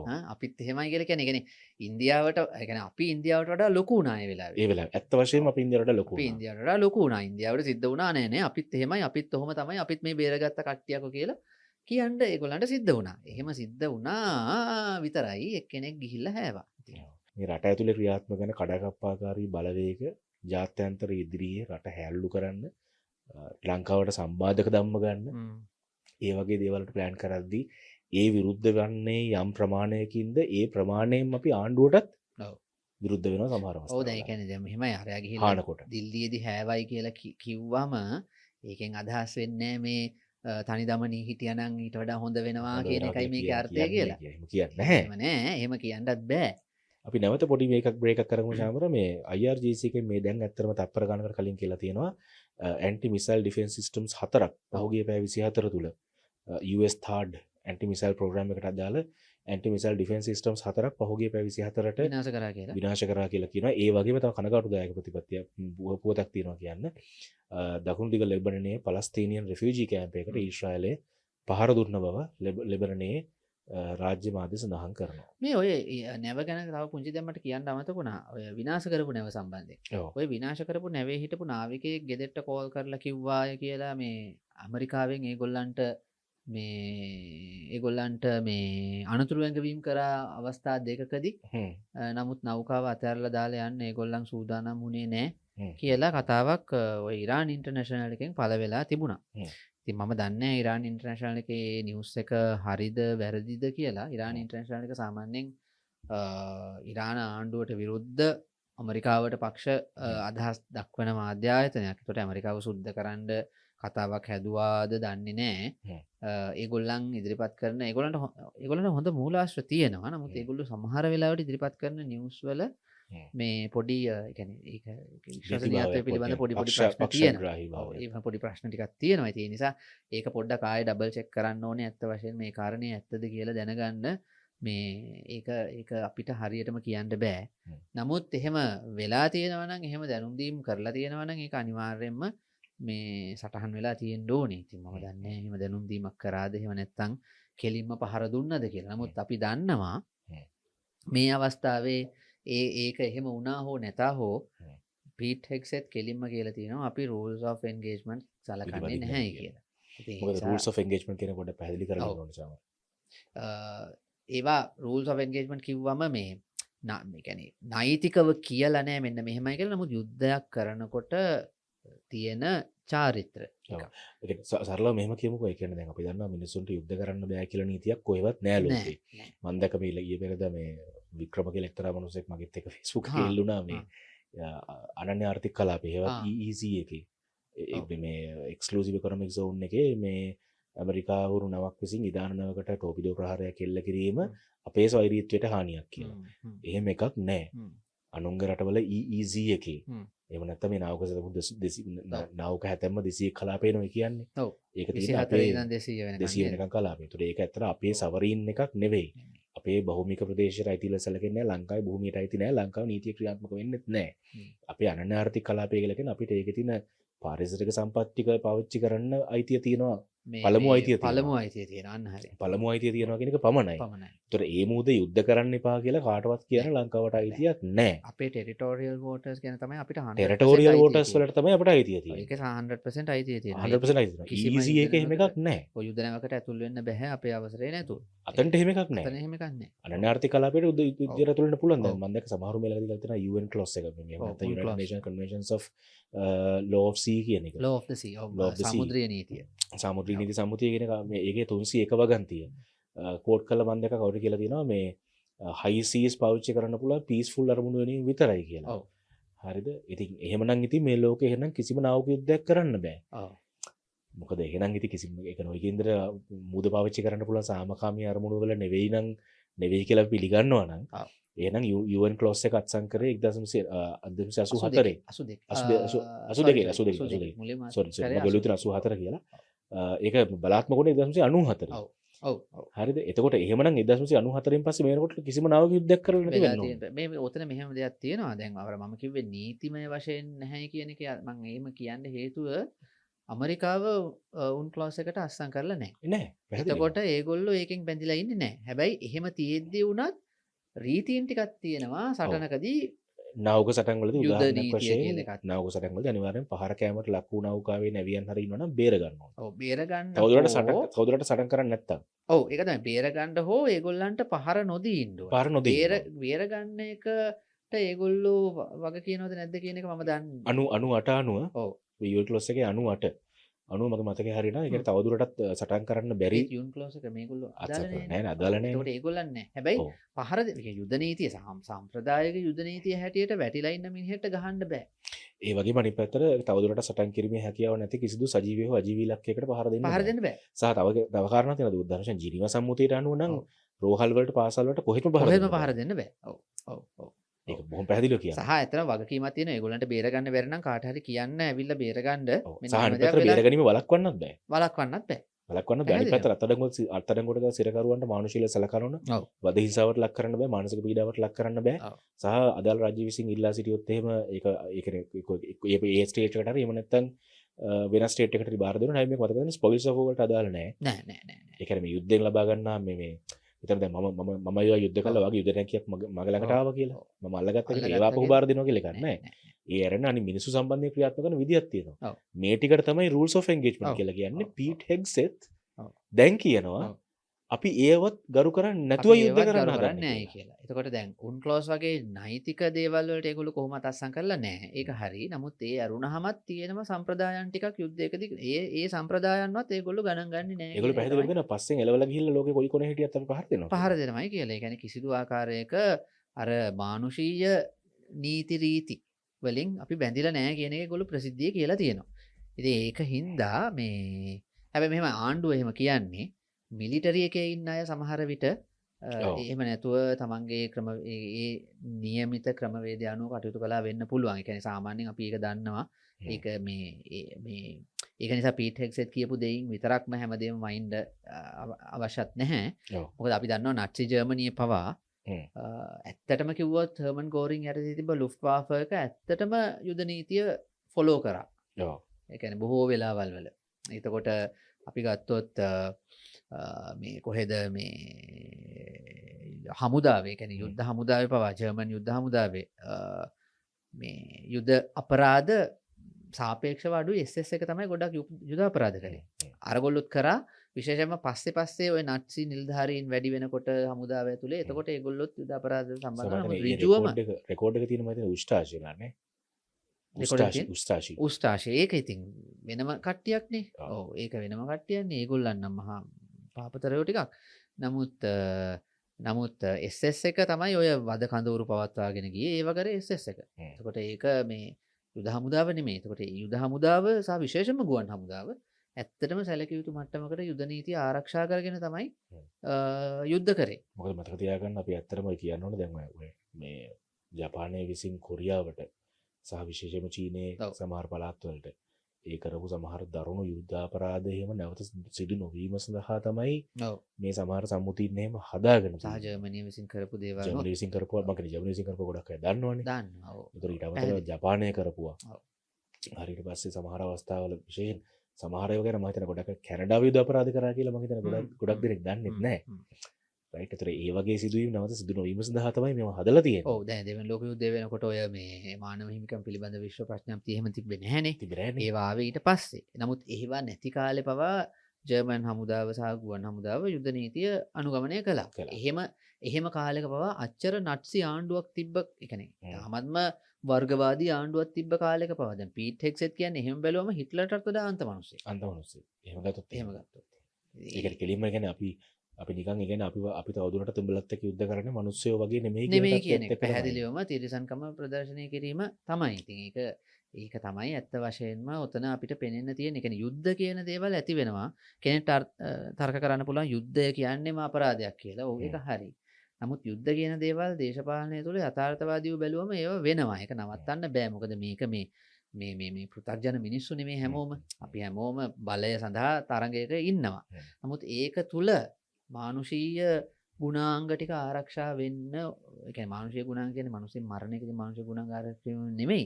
නමුත් අර ඒකේ යම් කිසි ආකාරයක මේ මනුස්සකමක සේයාවක් හරි තියෙන්න ඕනේ කියන අදහසක් තියෙනවා. නීති ටිකක් තියෙනවා. ඔව්. සහ මේකත් එක්කම චාමර අපි තවත් පොඩි විනාඩියක් දෙකක් විතර අරගෙන අපි ප්‍රෝග්‍රෑම් එක අන්තිම හරියට අපි ඇවිල්ලා ඉන්නේ හින්දා මේ වෙලාවේ නැවත ආපහු පාරක් කතාවක් යනවා එක්සා.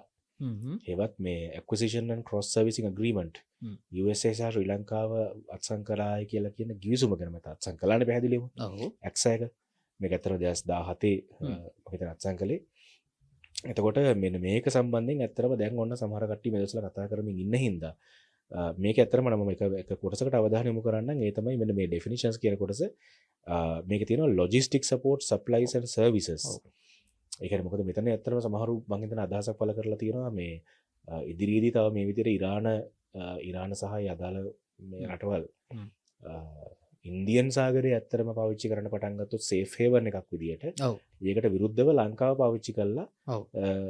ඇක්සා එක හරහා ඇමරිකන් හමුදාව ලංකාව තමුන්ගේ බේස් එකක් විදිහට පාවිච්චි කිරීම ඉඩකඩක් තියෙනවා කියන එක මම හිතන්නේ කීප දෙනෙක් මේකට කොට කියමින් ඉන්නවා. ඔව්. ඒ නිසා මේ ඇක්සා ගිවිසුම ඇත්තටම මේ වෙලාවේ අපේ ස්ක්‍රීන් එකේ තියෙනවම දැම්ම මේක ඇත්තටම. මේකේ හැටියට නම් ඇත්තම කියනවා නම් එහෙම එකක් නැහැ. ඇමරිකන් රජයට අවශ්‍ය අවස්ථාවක ලොජිස්ටිකල් සපෝට් තමයි ඇත්ත වශයෙන්ම කියනවා නම් ලොජිස්ටිකල් සහ ට්‍රාන්ස්ෆරින් ඔය දෙක විතරයි ඇත්තම කියනවා නම් මේකේ දැනට සඳහන් වෙලා තියෙන්නේ ඒරෙන්න වෙන කිසිම අවස්ථාවක ලංකා භූමිය පාවිච්චි කරනවා කියලා නම් ඇත්තටම මේක සඳහන් වෙන්නේ නැති බව බොහොම පැහැදිලිව කියන්න ඕන. මොකද මේකේ මේ ලෑන්ඩ් කියන වචනේවත් නෑ. හරි. මේ මම ඇත්තටම මේ ලෑන්ඩ් කියන වචනේවත් නෑ. මොකද සර්ච් කරලා පෙන්නුවා. හරි. හරිද? ඉතින් මේ ඇක්සා එක කියලා ඉවරලා ඇක්සා පාවිච්චි කරලා ලංකාව පාවිච්චි කරයි කියන කවරි එහෙමත් බිල්ලම වන කට්ටිය ඉන්නවනේ. එහෙම ඒගොල්ලන් කියනවා නම් ඇක්සා පාවිච්චි කරලා ලංකාව පාවිච්චි කරන්න පුළුවන් කියලා. මේ ඒගොල්ලෝ මුලින්මම ගිහිල්ලා ඒක ප්‍රශ්න කරන්න ඕනේ දැන් ඉන්න ආණ්ඩුවෙන්වත් අනාගතේ එන ආණ්ඩුවකින්වත් නෙමෙයි. ඒගොල්ලෝ මුලින්ම ගිහිල්ලා ප්‍රශ්න කරන්න ඕනේ මහින්ද රාජපක්ෂගෙන් සහ ගෝඨාභය රාජපක්ෂගෙන් බොහෝ පැහැදිලිව කියනවා. මොකද ඒගොල්ලෝ කාලේ තමයි ඔය ගිවිසුම ගැහුවේ. ගිවිසුම ගැහුවේ. බොහොම පැහැදිලිව කියනවා අපි ඇත්තටම මේක මේ ඒක ගිහිල්ලා ඇත්තටම අහන්න ඕන අයියාගෙන් මල්ලිගෙන්. මල්ලිගෙන් අහුව අයියාගෙන් අහන්න කියනවා. මල්ලිගෙන් අහුව කියන්නේ මල්ලිගෙන් අහුවද මල්ලිගෙන් නම් කිය මගේ මහන අයියාගෙන් උත් අහන්න කියලා. නිසා කොයිකට කොහොමද අයියාගෙන් තමයි අහන්න. කොහොමද අයියාගෙන් අහන්න. අයියාගෙන් තමයි අහන්න. ඉවරයි එතකොට. මල්ලි කෙසේ වෙතත් අයියාගෙන් තමයි අහන්න ඕනේ. ඒ දෙන්නගෙන් තමයි අහන්න ඕනේ. මොකද ඒ දෙන්නේ කාලේ තමයි අරයා ආරක්ෂක ලේකම් විදිහට ඉන්න මෙහා ජනාධිපති ඉන්න කාලේ තමයි ඔක අත්සන් කරේ. ඔක අත්සන් කරේ. ඉතින් කවරේ එන ප්‍රශ්න තියෙනවා නම් ඉතින් ඒගොල්ලන්ට ගැටලුවක් තියෙනවා නම් ඒ ගිවිසුමෙන් ඇත්තටම රට පාවා දෙනවා නම් ඔව් ගිහිල්ලා ඒක බේරගන්න ඒ දෙන්න. ඒ දෙන්නට කියලා ඒ යන ගමන් අනිත් පැත්තට කඩුවලට ගිහිල්ලා කියාගෙන ගියා නම් හරි එක්කෙනෙක් ඉන්නවා ඔයාට ස්පෙෂලායිස්ඩ් එක්කෙනෙක්. ඔය ඇමරිකන් ගිවිසුම් වලට එහෙම විරුද්ධව කෑ ගහන්න උපන් එක්කෙනෙක් ඉන්නවා. කඩුවල පැත්තේ මේ පංකේ මේක පංචායතයක් දාගෙන ඉන්නේ. යාට කියලා කිව්වා නම් හරි එතුවා මොකක් හරි එයා බල්ලා මොකක් හරි කරයි. මොකක් හරි කරයි. ඔව්. මොකක් හරි කරයි වතුර බෝතලයක් ලෙමන් පෆ්යක් ඕන. යනකොට වතුර බෝතලයක් ලෙමන් පෆ්යක් අරන් ගියා නම් හරි. හරි. ඔව්. ඉතින් අදට කතා කරන්න තියෙන ටික කාරණා ටික උතනින් අවසానයි ජාමර. කලින් බ්‍රේක් එක නැවැත්තුවේ එතුමා ගැන මතක් කරලා නේද? මොකද මේ? එතුමා බ්‍රේක් එකක් ගන්න ඕන එතුමා තව පොඩ්ඩක් කර හපන්න ගන්න. ලෙමන් පෆ් මතක් ලෙමන් පෆ් මතක් කරනවානේ. ඉතින් කොහොමද කෑම? හපන්න දෙයක් තියෙන්නත් එපයි. පැයක් කතා කරන වෙලාවේ. ඔව්නේ. ඉතින් ලෝකේ වටේ පොඩ්කාස්ට් එකේ තවත් එපිසෝඩ් එකක් අපි මේ විදිහට අවසන් කරනවා. ඉතින් මේ වගේම අපිට වැදගත් වෙන ලෝකෙට වැදගත් වෙන ලෝකෙ වටේ සිද්ධ වෙන සහ අපිට වැදගත් වෙන ගොඩක් වැදගත් කාරණා ඔබේ ඩිජිටල් තිරය මතට ගෙනෙන බලාපොරොත්තු වෙන තමයි අපි මේ පොඩ්කාස්ට් එක කරන්නේ. ඉතින් අදත් අපිත් එක්ක එකතු වෙලා කතා බහට එකතු වෙච්ච චාමර සුමන බාලට මේ වෙලාවේ අපේ ස්තුතිය පළ කරනවා. බොහොම ස්තුතියි චාමර. ජය වේවා. එහෙනම් ඊළඟ එපිසෝඩ් එකකින් හම්බ වෙනකන් අපි ගිහින් එන්නම්. ජය වේවා.